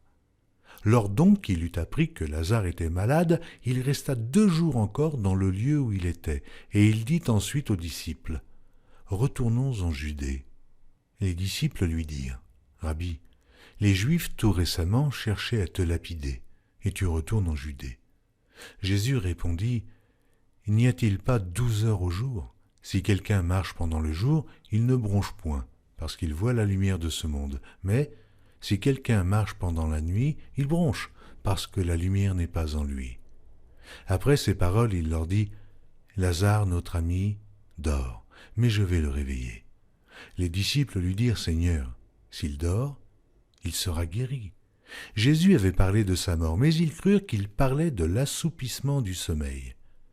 Alors Jésus leur dit ouvertement, « Lazare est mort. Et à cause de vous, afin que vous croyiez, je me réjouis de ce que je n'étais pas là. Mais allons vers lui. » Sur quoi Thomas, appelé Didyme, dit aux autres disciples, « Allons aussi, afin de mourir avec lui. » Jésus, étant arrivé là, trouva que Lazare était déjà depuis 4 jours dans le sépulcre. Et, comme Béthanie était près de Jérusalem, à 15 stades environ, beaucoup de Juifs étaient venus vers Marthe et Marie pour les consoler de la mort de leur frère. Lorsque Marthe apprit que Jésus arrivait, elle alla au-devant de lui, tandis que Marie se tenait assise à la maison. Marthe dit à Jésus, « Seigneur, si tu eusses été ici, mon frère ne serait pas mort. Mais maintenant même, je sais que tout ce que tu demanderas à Dieu, Dieu te l'accordera. » Jésus lui dit, « Ton frère ressuscitera. » « Je sais, lui répondit Marthe, qu'il ressuscitera à la résurrection au dernier jour. » Jésus lui dit, « Je suis la résurrection et la vie. Celui qui croit en moi vivra quand même il serait mort. Et quiconque vit et croit en moi ne mourra jamais. Crois-tu cela ?» Elle lui dit, « Oui, Seigneur, je le crois. Je crois que tu es le Christ, le Fils de Dieu, qui devait venir dans le monde. » Ayant ainsi parlé, elle s'en alla. Puis elle appela secrètement Marie, sa sœur, et lui dit, « Le Maître est ici, et il te demande. » Dès que Marie eut entendu, elle se leva promptement et alla vers lui, car Jésus n'était pas encore entré dans le village, mais il était dans le lieu où Marthe l'avait rencontré. Les Juifs qui étaient avec Marie dans la maison et qui la consolaient, l'ayant vue se lever promptement et sortir, la suivirent, disant « Elle va au sépulcre pour y pleurer ». Lorsque Marie fut arrivée, là où était Jésus, et qu'elle le vit, elle tomba à ses pieds et lui dit « Seigneur, si tu eusses été ici, mon frère ne serait pas mort. » Jésus, la voyant pleurer, elle et les Juifs qui étaient venus avec elle, frémit en son esprit et fut tout ému. Et il dit « Où l'avez-vous mis ?» « Seigneur, lui répondirent-ils, viens et vois. » Jésus pleura, sur quoi les Juifs dirent « Voyez comme il l'aimait. » Et quelques-uns d'entre eux dirent « Lui qui a ouvert les yeux de l'aveugle, ne pouvait-il pas faire aussi que cet homme ne mourût point ?» Jésus, frémissant de nouveau en lui-même, se rendit au sépulcre. C'était une grotte, et une pierre était placée devant. Jésus dit « Ôtez la pierre. » Marthe, la sœur du mort, lui dit « Seigneur, il sent déjà, car il y a 4 jours qu'il est là. » Jésus lui dit « Ne t'ai-je pas dit que, si tu crois, tu verras la gloire de Dieu ?» Ils ôtèrent donc la pierre, et Jésus leva les yeux en haut et dit « Père, je te rends grâce de ce que tu m'as exaucé. Pour moi, je savais que tu m'exauces toujours, mais j'ai parlé à cause de la foule qui m'entoure, afin qu'ils croient que c'est toi qui m'as envoyé. » Ayant dit cela, il cria d'une voix forte, « Lazare, sors !» Et le mort sortit, les pieds et les mains liés de bandes, et le visage enveloppé d'un linge. Jésus leur dit, « Déliez-le, et laissez-le aller. » Plusieurs des Juifs qui étaient venus vers Marie et qui virent ce que fit Jésus, crurent en lui. Mais quelques-uns d'entre eux allèrent trouver les pharisiens et leur dirent ce que Jésus avait fait. Alors, les principaux sacrificateurs et les pharisiens assemblèrent le Sanhédrin et dirent « Que ferons-nous ? Car cet homme fait beaucoup de miracles. Si nous le laissons faire, tous croiront en lui, et les Romains viendront détruire et notre ville et notre nation. » L'un d'eux, Caïphe, qui était souverain sacrificateur cette année-là, leur dit « Vous n'y entendez rien. Vous ne réfléchissez pas qu'il est dans votre intérêt qu'un seul homme meure pour le peuple et que la nation entière ne périsse pas. » Or, il ne dit pas cela de lui-même. Mais étant souverain sacrificateur cette année-là, il prophétisa que Jésus devait mourir pour la nation. Et ce n'était pas pour la nation seulement. C'était aussi afin de réunir en un seul corps les enfants de Dieu dispersés. Dès ce jour, ils résolurent de le faire mourir. C'est pourquoi Jésus ne se montra plus ouvertement parmi les Juifs, mais il se retira dans la contrée voisine du désert, dans une ville appelée Éphraïm, et là, il demeurait avec ses disciples. La Pâque des Juifs était proche, et beaucoup de gens du pays montèrent à Jérusalem avant la Pâque pour se purifier. Ils cherchaient Jésus, et ils se disaient les uns aux autres dans le temple, « Que vous en semble ? Ne viendra-t-il pas à la fête ?» Or les principaux sacrificateurs et les pharisiens avaient donné l'ordre que, si quelqu'un savait où il était, il le déclarât, afin qu'on se saisît de lui. Jean, chapitre 12. 6 jours avant la Pâque, Jésus arriva à Béthanie, où était Lazare, qu'il avait ressuscité des morts. Là, on lui fit un souper. Marthe servait, et Lazare était un de ceux qui se trouvaient à table avec lui.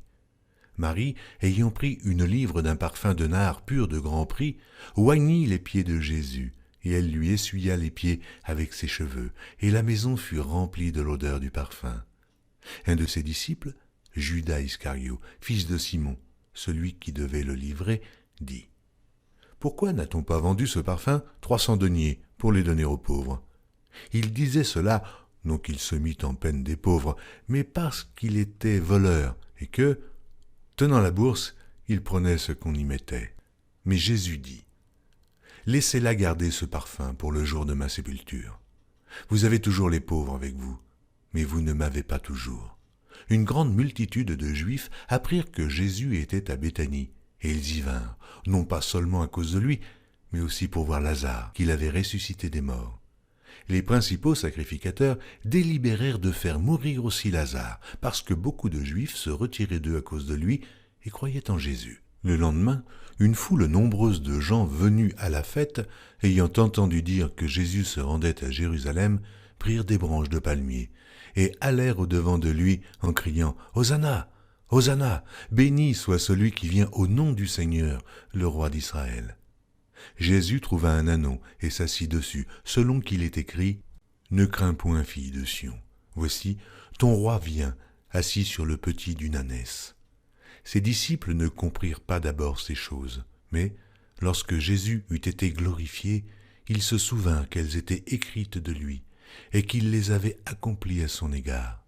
Tous ceux qui étaient avec Jésus quand il appela Lazare du sépulcre et le ressuscita des morts lui rendaient témoignage, et la foule vint au-devant de lui parce qu'elle avait appris qu'il avait fait ce miracle. Les pharisiens se dirent donc les uns aux autres, « Vous voyez que vous ne gagnez rien, voici, le monde est allé auprès de lui. » Quelques Grecs du nombre de ceux qui étaient montés pour adorer pendant la fête s'adressèrent à Philippe de Bethsaïda en Galilée et lui dirent avec instance « Seigneur, nous voudrions voir Jésus. » Philippe alla le dire à André. Puis André et Philippe le dirent à Jésus. Jésus leur répondit « L'heure est venue où le Fils de l'homme doit être glorifié. En vérité, je vous le dis, si le grain de blé qui est tombé en terre ne meurt, il reste seul. Mais s'il meurt, il porte beaucoup de fruits. Celui qui aime sa vie la perdra, et celui qui hait sa vie dans ce monde la conservera pour la vie éternelle. Si quelqu'un me sert, qu'il me suive, et là où je suis, là aussi sera mon serviteur. Si quelqu'un me sert, le Père l'honorera. Maintenant mon âme est troublée, et que dirai-je ? Père, délivre-moi de cette heure, mais c'est pour cela que je suis venu jusqu'à cette heure. Père, glorifie ton nom. Et une voix du ciel vint, je l'ai glorifié, et je le glorifierai encore.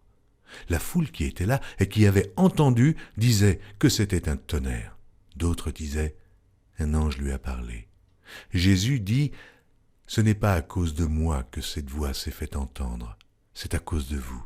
Maintenant a lieu le jugement de ce monde. Maintenant, le prince de ce monde sera jeté dehors.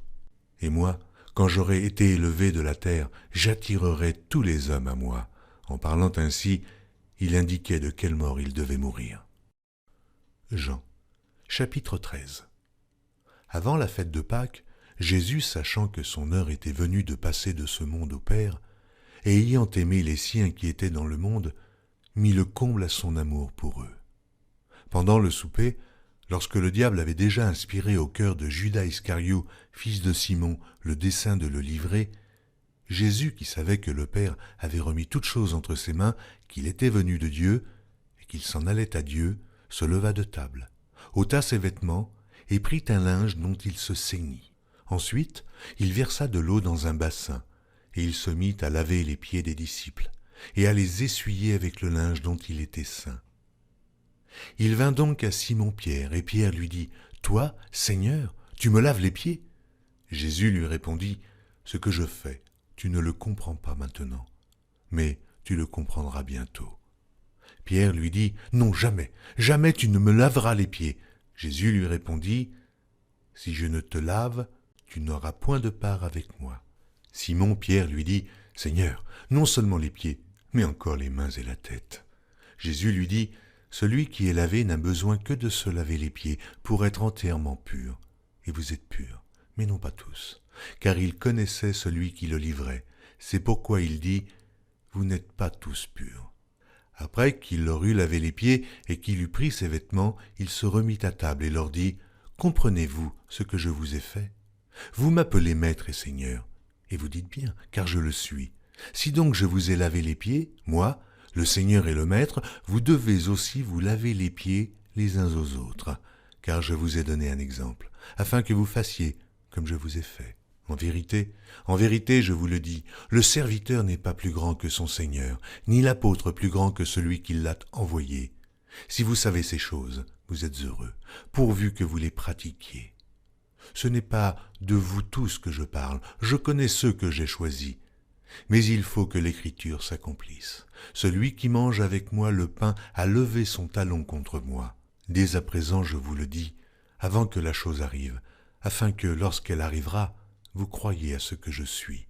En vérité, je vous le dis, celui qui reçoit celui que j'aurai envoyé me reçoit, et celui qui me reçoit celui qui m'a envoyé. » Ayant ainsi parlé, Jésus fut troublé en son esprit, et il dit expressément, en vérité, je vous le dis, l'un de vous me livrera. » Les disciples se regardaient les uns les autres, ne sachant de qui il parlait. Un des disciples, celui que Jésus aimait, était couché sur le sein de Jésus.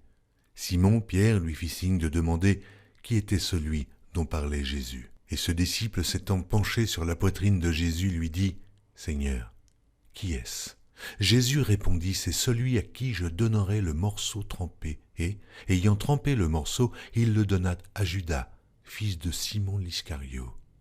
Dès que le morceau fut donné, Satan entra dans Judas. Jésus lui dit, « Ce que tu fais, fais-le promptement. » Mais aucun de ceux qui étaient à table ne comprit pourquoi il lui disait cela, car quelques-uns pensaient que, comme Judas avait la bourse, Jésus voulait lui dire « Achète ce dont nous avons besoin pour la fête », ou qu'il lui commandait de donner quelque chose aux pauvres. Judas, ayant pris le morceau, se hâta de sortir. Il était nuit. Lorsque Judas fut sorti, Jésus dit « Maintenant, le Fils de l'homme a été glorifié, et Dieu a été glorifié en lui. Si Dieu a été glorifié en lui, Dieu aussi le glorifiera en lui-même, et il se glorifiera bientôt. Mes petits enfants, je suis pour peu de temps encore avec vous. Vous me chercherez et, comme j'ai dit aux Juifs, vous ne pouvez venir où je vais. Je vous le dis aussi maintenant. Je vous donne un commandement nouveau. Aimez-vous les uns les autres comme je vous ai aimés. Vous aussi, aimez-vous les uns les autres. À ceci, tous connaîtront que vous êtes mes disciples, si vous avez de l'amour les uns pour les autres. » Simon Pierre lui dit, « Seigneur, où vas-tu » Jésus répondit, « Tu ne peux pas maintenant me suivre où je vais, mais tu me suivras plus tard. » « Seigneur, lui dit Pierre, pourquoi ne puis-je pas te suivre maintenant ? Je donnerai ma vie pour toi. » Jésus répondit, « Tu donneras ta vie pour moi. En vérité, je te le dis, le coq ne chantera pas que tu ne m'aies renié 3 fois. » Jean, chapitre 14. Que votre cœur ne se trouble point. Croyez en Dieu et croyez en moi. Il y a plusieurs demeures dans la maison de mon Père. Si cela n'était pas, je vous l'aurais dit. Je vais vous préparer une place. Et lorsque je m'en serai allé et que je vous aurai préparé une place, je reviendrai et je vous prendrai avec moi, afin que là où je suis, vous y soyez aussi. Vous savez où je vais, et vous en savez le chemin. Thomas lui dit, « Seigneur, nous ne savons où tu vas. Comment pouvons-nous en savoir le chemin ?» Jésus lui dit, « Je suis le chemin, la vérité et la vie. Nul ne vient au Père que par moi. Si vous me connaissiez, vous connaîtriez aussi mon Père, et dès maintenant vous le connaissez, et vous l'avez vu. » Philippe lui dit, « Seigneur, montre-nous le Père, et cela nous suffit. » Jésus lui dit, « Il y a si longtemps que je suis avec vous, et tu ne m'as pas connu, Philippe. Celui qui m'a vu a vu le Père. Comment dis-tu, montre-nous le Père ? Ne crois-tu pas que je suis dans le Père, et que le Père est en moi ? Les paroles que je vous dis, je ne les dis pas de moi-même, et le Père qui demeure en moi, c'est lui qui fait les œuvres. Croyez-moi, je suis dans le Père, et le Père est en moi. Croyez du moins à cause de ses œuvres. En vérité, je vous le dis, celui qui croit en moi fera aussi les œuvres que je fais, et il en fera de plus grandes, parce que je m'en vais au Père. Et tout ce que vous demanderez en mon nom, je le ferai, afin que le Père soit glorifié par le Fils. Si vous demandez quelque chose en mon nom, je le ferai. Si vous m'aimez, gardez mes commandements. Et moi je prierai le Père, et il vous donnera un autre consolateur, afin qu'il demeure éternellement avec vous, l'Esprit de vérité, que le monde ne peut recevoir, parce qu'il ne le voit point et ne le connaît point, mais vous le connaissez, car il demeure avec vous, et il sera en vous. Je ne vous laisserai pas orphelin, je viendrai à vous. Encore un peu de temps, et le monde ne me verra plus, mais vous me verrez, car je vis, et vous vivrez aussi. En ce jour-là, vous connaîtrez que je suis en mon Père, que vous êtes en moi, et que je suis en vous. Celui qui a mes commandements et qui les garde, c'est celui qui m'aime. Et celui qui m'aime sera aimé de mon Père. Je l'aimerai et je me ferai connaître à lui. Jude, non pas l'Iscario, lui dit, « Seigneur, d'où vient que tu te feras connaître à nous et non au monde ?» Jésus lui répondit, « Si quelqu'un m'aime, il gardera ma parole, et mon Père l'aimera. Nous viendrons à lui, et nous ferons notre demeure chez lui. Celui qui ne m'aime pas ne garde point mes paroles. Et la parole que vous entendez, ce n'est pas de moi, mais du Père qui m'a envoyé. Je vous ai dit ces choses pendant que je demeure avec vous. Mais le Consolateur, l'Esprit Saint, que le Père enverra en mon nom, vous enseignera toutes choses et vous rappellera tout ce que je vous ai dit. Je vous laisse ma paix. Je vous donne ma paix. Je ne vous donne pas comme le monde donne. Que votre cœur ne se trouble point et ne s'alarme point. Vous avez entendu que je vous ai dit, je m'en vais et je reviens vers vous. Si vous m'aimiez, vous vous réjouiriez de ce que je vais au Père, car le Père est plus grand que moi. Et maintenant je vous ai dit ces choses avant qu'elles arrivent, afin que, lorsqu'elles arriveront, vous croyiez. Je ne parlerai plus guère avec vous, car le prince du monde vient. Il n'a rien en moi. Mais afin que le monde sache que j'aime le Père et que j'agis selon l'ordre que le Père m'a donné, levez-vous, partons d'ici. Jean, chapitre 15. Je suis le vrai cep et mon Père est le vigneron.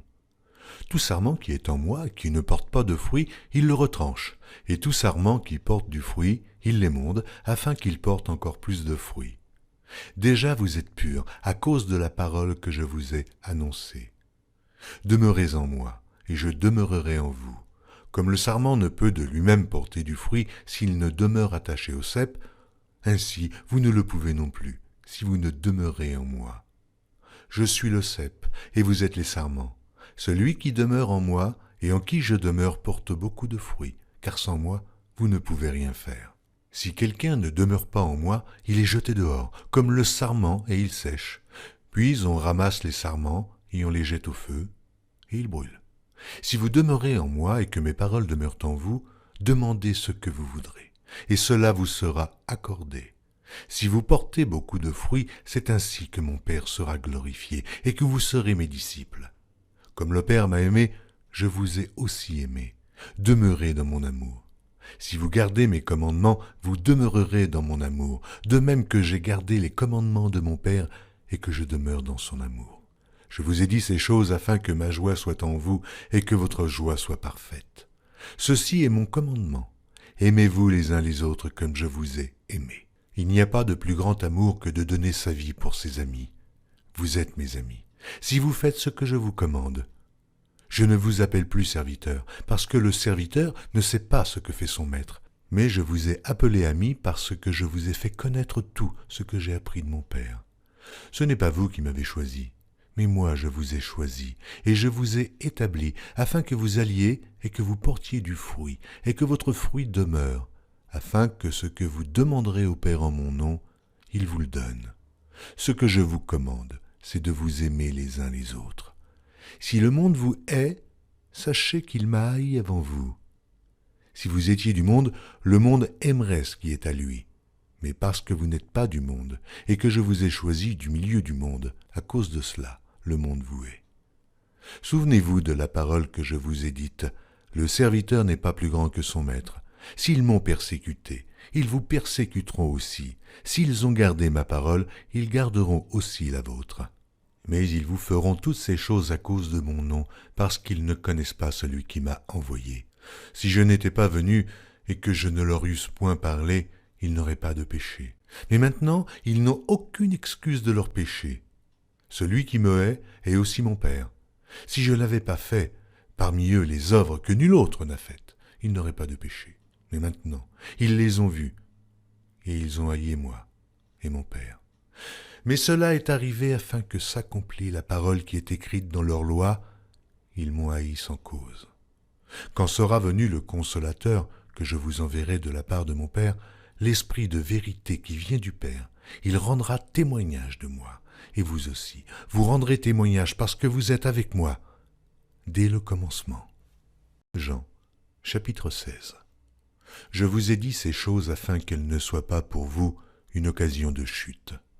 Ils vous excluront des synagogues, et même l'heure vient où quiconque vous fera mourir croira rendre un culte à Dieu.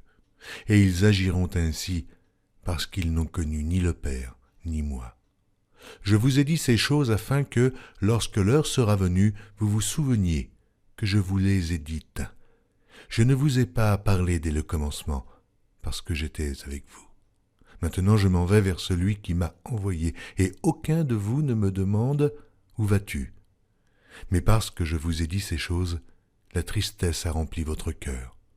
Cependant, je vous dis la vérité, il vous est avantageux que je m'en aille, car si je ne m'en vais pas, le Consolateur ne viendra pas vers vous, mais si je m'en vais, je vous l'enverrai. Et quand il sera venu, il convaincra le monde en ce qui concerne le péché, la justice et le jugement. En ce qui concerne le péché, parce qu'il ne croit pas en moi. La justice, parce que je vais au Père et que vous ne me verrez plus. Le jugement, parce que le prince de ce monde est jugé. Oh, j'ai encore beaucoup de choses à vous dire, mais vous ne pouvez les porter maintenant. Quand le Consolateur sera venu, l'Esprit de vérité, il vous conduira dans toute la vérité, car il ne parlera pas de lui-même, mais il dira tout ce qu'il aura entendu, et il vous annoncera les choses à venir. Il me glorifiera, parce qu'il prendra de ce qui est à moi, et vous l'annoncera. Tout ce que le Père est à moi, c'est pourquoi j'ai dit qu'il prend de ce qui est à moi, et qu'il vous l'annoncera. Encore un peu de temps, et vous ne me verrez plus. Et puis, encore un peu de temps, et vous me verrez, parce que je vais au Père. Là-dessus, quelques-uns de ses disciples dirent entre eux, « Que signifie ce qu'il nous dit? Encore un peu de temps, et vous ne me verrez plus, et puis encore un peu de temps, et vous me verrez, et parce que je vais au Père. » Il disait donc, « Que signifie ce qu'il dit encore un peu de temps? Nous ne savons de quoi il parle. » Jésus connut qu'ils voulaient l'interroger, leur dit, « Vous vous questionnez les uns les autres sur ce que j'ai dit. Encore un peu de temps, et vous ne me verrez plus, et puis encore un peu de temps, et vous me verrez. En vérité, je vous le dis, vous pleurerez, et vous vous lamenterez, et le monde se réjouira. Vous serez dans la tristesse, mais votre tristesse se changera en joie. La femme, lorsqu'elle enfante, éprouve de la tristesse, parce que son heure est venue. Mais lorsqu'elle a donné le jour à l'enfant, elle ne se souvient plus de la souffrance à cause de la joie qu'elle a de ce qu'un homme est né dans le monde. Vous donc aussi, vous êtes maintenant dans la tristesse, mais je vous reverrai, et votre cœur se réjouira, et nul ne vous ravira votre joie. En ce jour-là, vous ne m'interrogerez plus sur rien. En vérité, je vous le dis, ce que vous demanderez au Père, il vous le donnera en mon nom. Jusqu'à présent, vous n'avez rien demandé en mon nom. Demandez, et vous recevrez afin que votre joie soit parfaite. Je vous ai dit ces choses en parabole. L'heure vient où je ne vous parlerai plus en parabole, mais où je vous parlerai ouvertement du Père. En ce jour, vous demanderez en mon nom. Et je ne vous dis pas que je prierai le Père pour vous, car le Père lui-même vous aime, parce que vous m'avez aimé, et que vous avez cru que je suis sorti de Dieu. Je suis sorti du Père, et je suis venu dans le monde. Maintenant, je quitte le monde, et je vais au Père. Ses disciples lui dirent, « Voici, maintenant tu parles ouvertement, et tu n'emploies plus aucune parabole. Maintenant, nous savons que tu sais toutes choses, et que tu n'as pas besoin que personne t'interroge. C'est pourquoi nous croyons que tu es sorti de Dieu. » Jésus leur répondit, « Vous croyez maintenant. Voici l'heure vient, et elle est déjà venue, où vous serez dispersés chacun de son côté, et où vous me laisserez seul. Mais je ne suis pas seul, car le Père est avec moi. Je vous ai dit ces choses afin que vous ayez la paix en moi. Vous aurez des tribulations dans le monde, mais prenez courage, j'ai vaincu le monde. » Jean, chapitre 17. Après avoir ainsi parlé, Jésus leva les yeux au ciel et dit, « Père, l'heure est venue. Glorifie ton Fils afin que ton Fils te glorifie, selon que tu lui as donné pouvoir sur toute chair, afin qu'il accorde la vie éternelle à tous ceux que tu lui as donnés. Or, la vie éternelle, c'est qu'ils te connaissent, toi, le seul vrai Dieu, et celui que tu as envoyé, Jésus-Christ. Je t'ai glorifié sur la terre, j'ai achevé l'œuvre que tu m'as donnée à faire. Et maintenant, toi, Père, glorifie-moi auprès de toi-même de la gloire que j'avais auprès de toi, avant que le monde fût. J'ai fait connaître ton nom aux hommes que tu m'as donnés du milieu du monde. Ils étaient à toi, et tu me les as donnés. et ils ont gardé ta parole. Maintenant, ils ont connu que tout ce que tu m'as donné vient de toi. Car je leur ai donné les paroles que tu m'as données, et ils les ont reçues. Et ils ont vraiment connu que je suis sorti de toi, et ils ont cru que tu m'as envoyé. C'est pour eux que je te prie. Je ne prie pas pour le monde, mais pour ceux que tu m'as donnés, parce qu'ils sont à toi. Et tout ce qui est à toi est à moi, et tout ce qui est à moi est à toi. Et je suis glorifié en eux. Je ne suis plus dans le monde, et ils sont dans le monde, et je vais à toi, Père Saint. Garde en ton nom ceux que tu m'as donnés, afin qu'ils soient un, comme nous. Lorsque j'étais avec eux dans le monde, je les gardais en ton nom. J'ai gardé ceux que tu m'as donnés, et aucun d'eux ne s'est perdu, sinon le fils de perdition, afin que l'écriture fût accomplie. Et maintenant je vais à toi, et je dis ces choses dans le monde, afin qu'ils aient en eux ma joie parfaite. Je leur ai donné ta parole, et le monde les a haïs, parce qu'ils ne sont pas du monde, comme moi je ne suis pas du monde. Je ne te prie pas de les ôter du monde, mais de les préserver du mal. Comme tu m'as envoyé dans le monde, je les ai aussi envoyés dans le monde, et je me sanctifie moi-même pour eux, afin qu'eux aussi soient sanctifiés par la vérité. Ce n'est pas pour eux seulement que je prie, mais encore pour ceux qui croiront en moi par leur parole, afin que tous soient un, comme toi, Père. Tu es en moi, et comme je suis en toi, afin qu'eux aussi soient en nous, pour que le monde croie que tu m'as envoyé. Je leur ai donné la gloire que tu m'as donnée, afin qu'ils soient un, comme nous sommes un.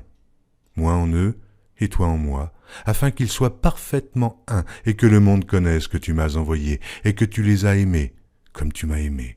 Père, je veux que là où je suis, ceux que tu m'as donnés soient aussi avec moi, afin qu'ils voient ma gloire, la gloire que tu m'as donnée, parce que tu m'as aimé avant la fondation du monde. Père juste, le monde ne t'a point connu, mais moi, je t'ai connu. Et ceux-ci ont connu que tu m'as envoyé. Je leur ai fait connaître ton nom, et je leur ferai connaître, afin que l'amour dont tu m'as aimé soit en eux, et que je sois en eux.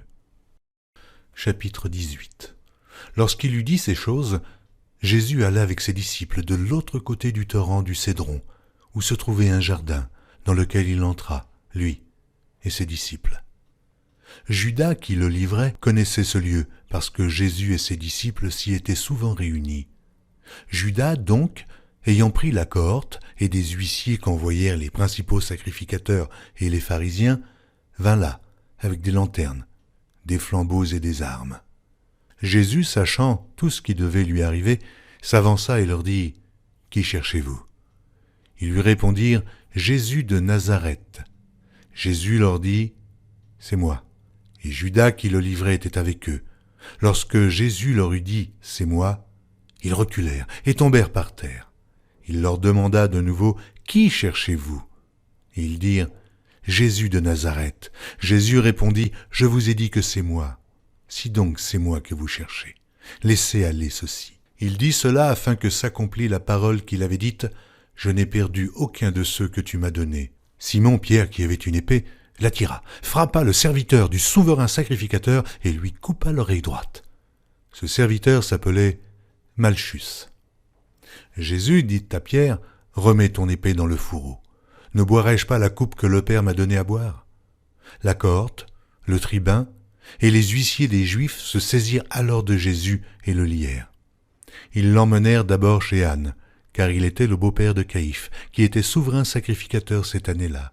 Et Caïphe était celui qui avait donné ce conseil aux Juifs, « Il est avantageux qu'un seul homme meure pour le peuple. » Simon Pierre, avec un autre disciple, suivait Jésus. Ce disciple était connu du souverain sacrificateur, et il entra avec Jésus dans la cour du souverain sacrificateur. Mais Pierre resta dehors, près de la porte. L'autre disciple, qui était connu du souverain sacrificateur, sortit, parla à la portière et fit entrer Pierre. Alors la servante, la portière, dit à Pierre, « Toi aussi, n'es-tu pas des disciples de cet homme ?» Il dit, « Je n'en suis point. » Les serviteurs et les huissiers qui étaient là avaient allumé un brasier, car il faisait froid, et il se chauffait. Pierre se tenait avec eux et se chauffait. Le souverain sacrificateur interrogea Jésus sur ses disciples et sur sa doctrine. Jésus lui répondit, « J'ai parlé ouvertement au monde, j'ai toujours enseigné dans la synagogue et dans le temple, où tous les Juifs s'assemblent, et je n'ai rien dit en secret. Pourquoi m'interroges-tu ? Interroge ceux qui m'ont entendu. Voici, ceux-là savent ce que je dis. » À ces mots, un des huissiers qui se trouvait là donna un soufflet à Jésus en disant « Est-ce ainsi que tu réponds au souverain sacrificateur ?» Jésus lui dit « Si j'ai mal parlé, fais voir ce que j'ai dit de mal. Et si j'ai bien parlé, pourquoi me frappes-tu » Anne l'envoya lié à Caïphe, le souverain sacrificateur. Simon-Pierre était là et se chauffait. On lui dit « Toi aussi, n'es-tu pas de ses disciples ?» Il le nia et dit « Je n'en suis point. » Un des serviteurs du souverain sacrificateur, parent de celui à qui Pierre avait coupé l'oreille, dit « Ne t'ai-je pas vu avec lui dans le jardin ?» Pierre le nia de nouveau, et aussitôt le coq chanta. Ils conduisirent Jésus de chez Caïphe au prétoire, c'était le matin. Ils n'entrèrent point eux-mêmes dans le prétoire, afin de ne pas se souiller et de pouvoir manger la Pâque. Pilate sortit donc pour aller à eux, et il dit « Quelle accusation portez-vous contre cet homme ?» Ils lui répondirent « Si ce n'était pas un malfaiteur, nous ne te l'aurions pas livré. » Sur quoi Pilate leur dit « Prenez-le vous-même, et jugez-le selon votre loi. » Les Juifs lui dirent « Il ne nous est pas permis de mettre personne à mort. » C'était afin que s'accomplît la parole que Jésus avait dite lorsqu'il indiqua de quelle mort il devait mourir. Pilate entra dans le prétoire, appela Jésus et lui dit « Es-tu le roi des Juifs ?» Jésus répondit « Est-ce de toi-même que tu dis cela, ou d'autres te l'ont-ils dit de moi ?» Pilate répondit « Moi, suis-je juif ? Ta nation et les principaux sacrificateurs t'ont livré à moi. Qu'as-tu fait ? » « Mon royaume n'est pas de ce monde, répondit Jésus. Si mon royaume était de ce monde, mes serviteurs auraient combattu pour moi, afin que je ne fusse pas livré aux Juifs. Mais maintenant, mon royaume n'est point d'ici-bas. Pilate lui dit, « Tu es donc roi ?» Jésus répondit, « Tu le dis. Je suis roi. Je suis né, je suis venu dans le monde pour rendre témoignage à la vérité. Quiconque est de la vérité, écoute ma voix. » Pilate lui dit, « Mais qu'est-ce que la vérité ?» Après avoir dit cela, il sortit de nouveau pour aller vers les Juifs, et il leur dit, « Je ne trouve aucun crime en lui. Mais, comme c'est parmi vous une coutume que je vous relâche quelqu'un à la fête de Pâques, voulez-vous que je vous relâche le roi des Juifs ?» Alors, de nouveau, tous s'écrièrent, « Non, pas lui, mais Barabbas. » Or, Barabbas était un brigand. Jean, chapitre 19. Alors Pilate prit Jésus et le fit battre de verges. Les soldats tressèrent une couronne d'épines qu'ils posèrent sur sa tête, et ils le revêtirent d'un manteau de pourpre. Puis, s'approchant de lui, ils disaient « Salut, roi des Juifs !» et ils lui donnaient des soufflets. Pilate sortit de nouveau et dit aux Juifs « Voici, je vous l'amène dehors, afin que vous sachiez que je ne trouve en lui aucun crime. » Jésus sortit donc, portant la couronne d'épines et le manteau de pourpre, et Pilate leur dit « Voici l'homme. » Lorsque les principaux sacrificateurs et les huissiers le virent, ils s'écrièrent « Crucifie, crucifie !» Pilate leur dit « Prenez-le vous-même et crucifiez-le, car moi, je ne trouve point de crime en lui. » Les Juifs lui répondirent « Nous avons une loi, et selon notre loi, il doit mourir, parce qu'il s'est fait fils de Dieu. » Quand Pilate entendit ces paroles, sa frayeur augmenta. Il entra dans le prétoire et il dit à Jésus, « D'où es-tu » Mais Jésus ne lui donna point de réponse. Pilate lui dit, « Est-ce à moi que tu ne parles pas ? Ne sais-tu pas que j'ai le pouvoir de te crucifier et que j'ai le pouvoir de te relâcher ?» Jésus répondit, « Tu n'aurais sur moi aucun pouvoir s'il ne t'avait été donné d'en haut. C'est pourquoi celui qui me livre à toi commet un plus grand péché. » Dès ce moment, Pilate cherchait à le relâcher, mais les Juifs criaient « Si tu le relâches, tu n'es pas un ami de César. Quiconque se fait roi se déclare contre César. » Pilate, ayant entendu ces paroles, amena Jésus dehors, et il s'assit sur le tribunal au lieu appelé le pavé, et en hébreu Gabbatha. C'était la préparation de la Pâque et environ la 6e heure.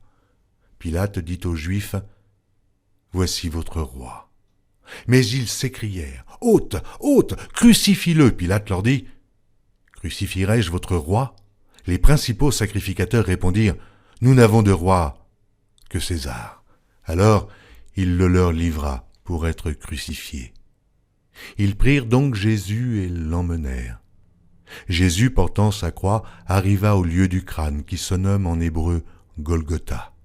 C'est là qu'il fut crucifié, et 2 autres avec lui, un de chaque côté, et Jésus au milieu. Pilate fit une inscription qu'il plaça sur la croix et qui était ainsi conçue. Jésus de Nazareth, roi des Juifs. Beaucoup de Juifs lurent cette inscription parce que le lieu où Jésus fut crucifié était près de la ville. Elle était en hébreu, en grec et en latin. Les principaux sacrificateurs des Juifs dirent à Pilate, « N'écris pas roi des Juifs, mais écris qu'il a dit, « Je suis roi des Juifs. » Pilate répondit, « Ce que j'ai écrit, je l'ai écrit. » Les soldats, après avoir crucifié Jésus, prirent ses vêtements et ils en firent 4 parts, une part pour chaque soldat. Ils prirent aussi sa tunique qui était sans couture, d'un seul tissu, depuis le haut jusqu'en bas, et ils dirent entre eux, « Ne la déchirons pas, mais tirons au sort à qui elle sera. » Cela arriva afin que s'accomplisse cette parole de l'Écriture.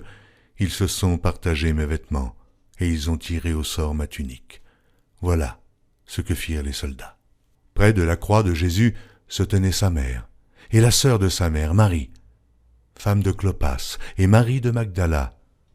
Jésus, voyant sa mère et auprès d'elle le disciple qu'il aimait, dit à sa mère, « Femme, voilà ton fils. » Puis il dit au disciple, « Voilà ta mère. » Et dès ce moment, le disciple la prit chez lui. Après cela, Jésus, qui savait que tout était déjà consommé, dit, afin que l'écriture fût accomplie, « J'ai soif. » Il y avait là un vase plein de vinaigre. Les soldats en remplirent une éponge et, l'ayant fixée à une branche d'hysope, ils l'approchèrent de sa bouche. Quand Jésus eut pris le vinaigre, il dit, « Tout est accompli. » Et baissant la tête, il rendit l'esprit. Dans la crainte que les corps ne restassent sur la croix pendant le Shabbat, car c'était la préparation et ce jour de Shabbat était un grand jour, les Juifs demandèrent à Pilate qu'on rompît les jambes au crucifié et qu'on les enlevât.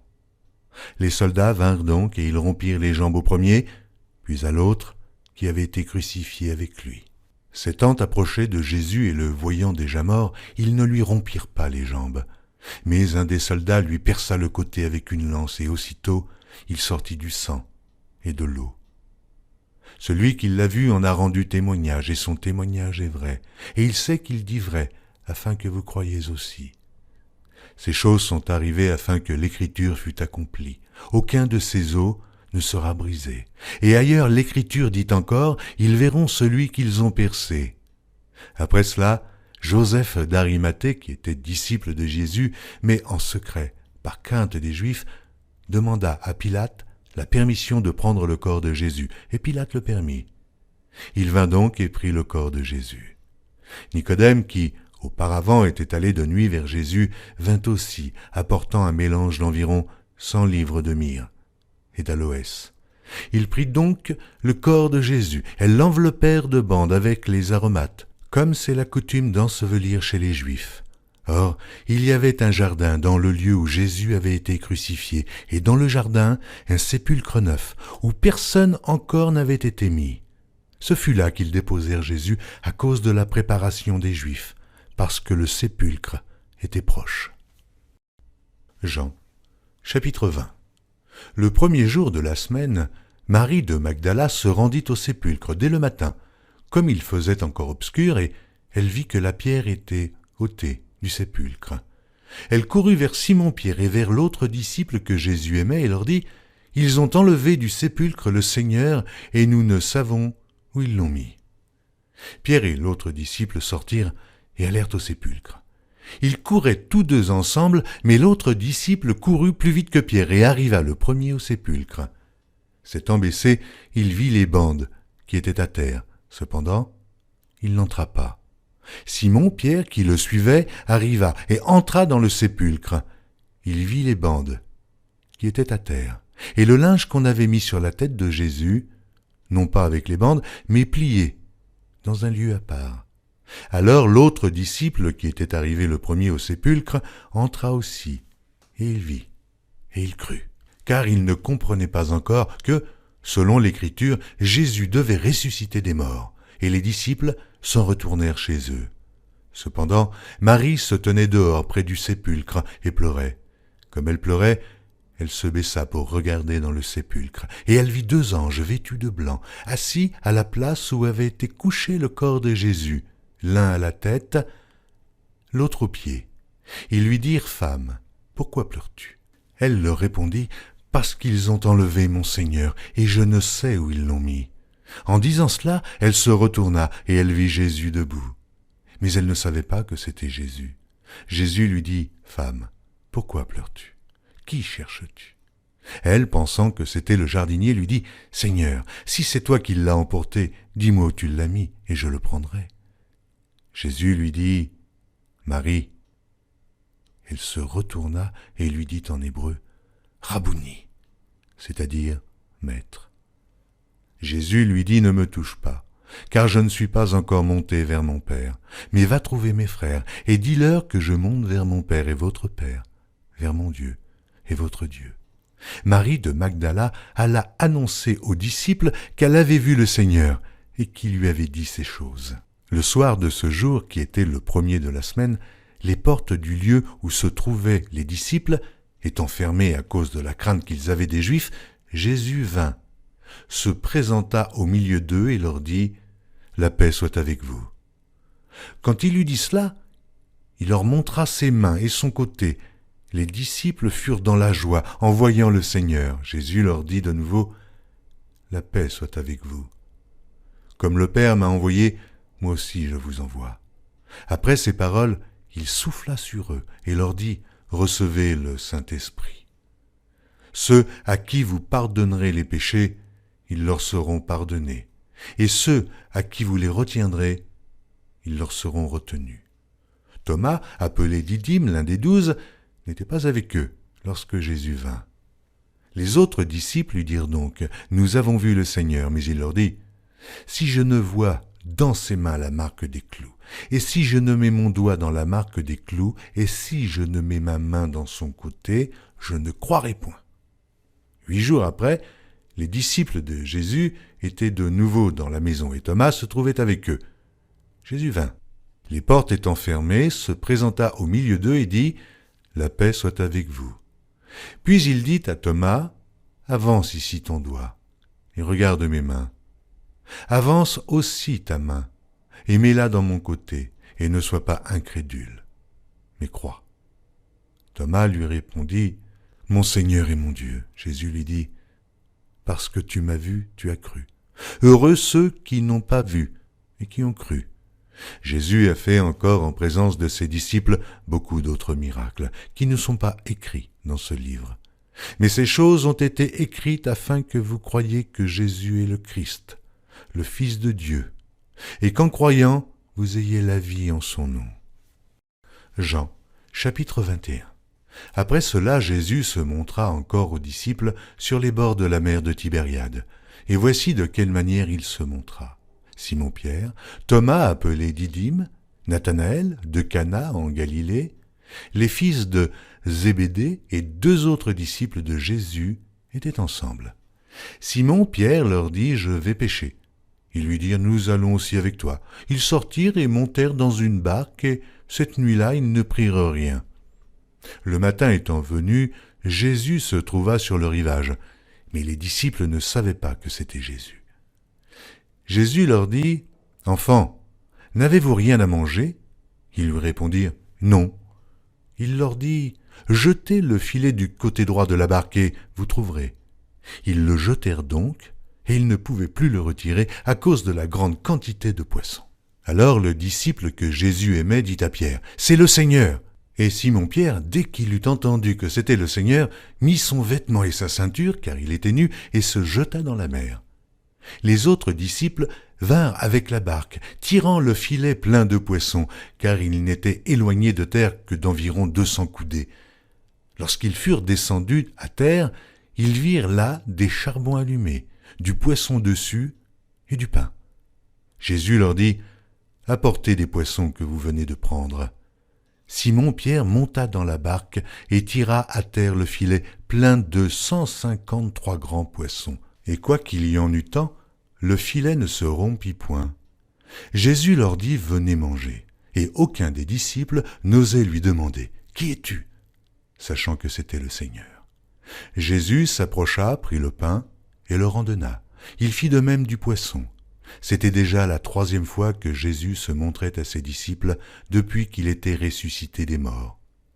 Après qu'ils eurent mangé, Jésus dit à Simon-Pierre, « Simon, fils de Jonas, m'aimes-tu plus que ne m'aime ceux-ci » Il lui répondit, « Oui, Seigneur, tu sais que je t'aime. » Jésus lui dit, « Paie mes agneaux. » Il lui dit une seconde fois, « Simon, fils de Jonas, m'aimes-tu » Pierre lui répondit, « Oui, Seigneur, tu sais que je t'aime. » Jésus lui dit, « Paie mes brebis. » Il lui dit pour la 3e fois, « Simon, fils de Jonas, m'aimes-tu » Pierre fut attristé de ce qu'il lui avait dit pour la 3e fois, « M'aimes-tu » Et il lui répondit, « Seigneur, tu sais toutes choses, tu sais que je t'aime. »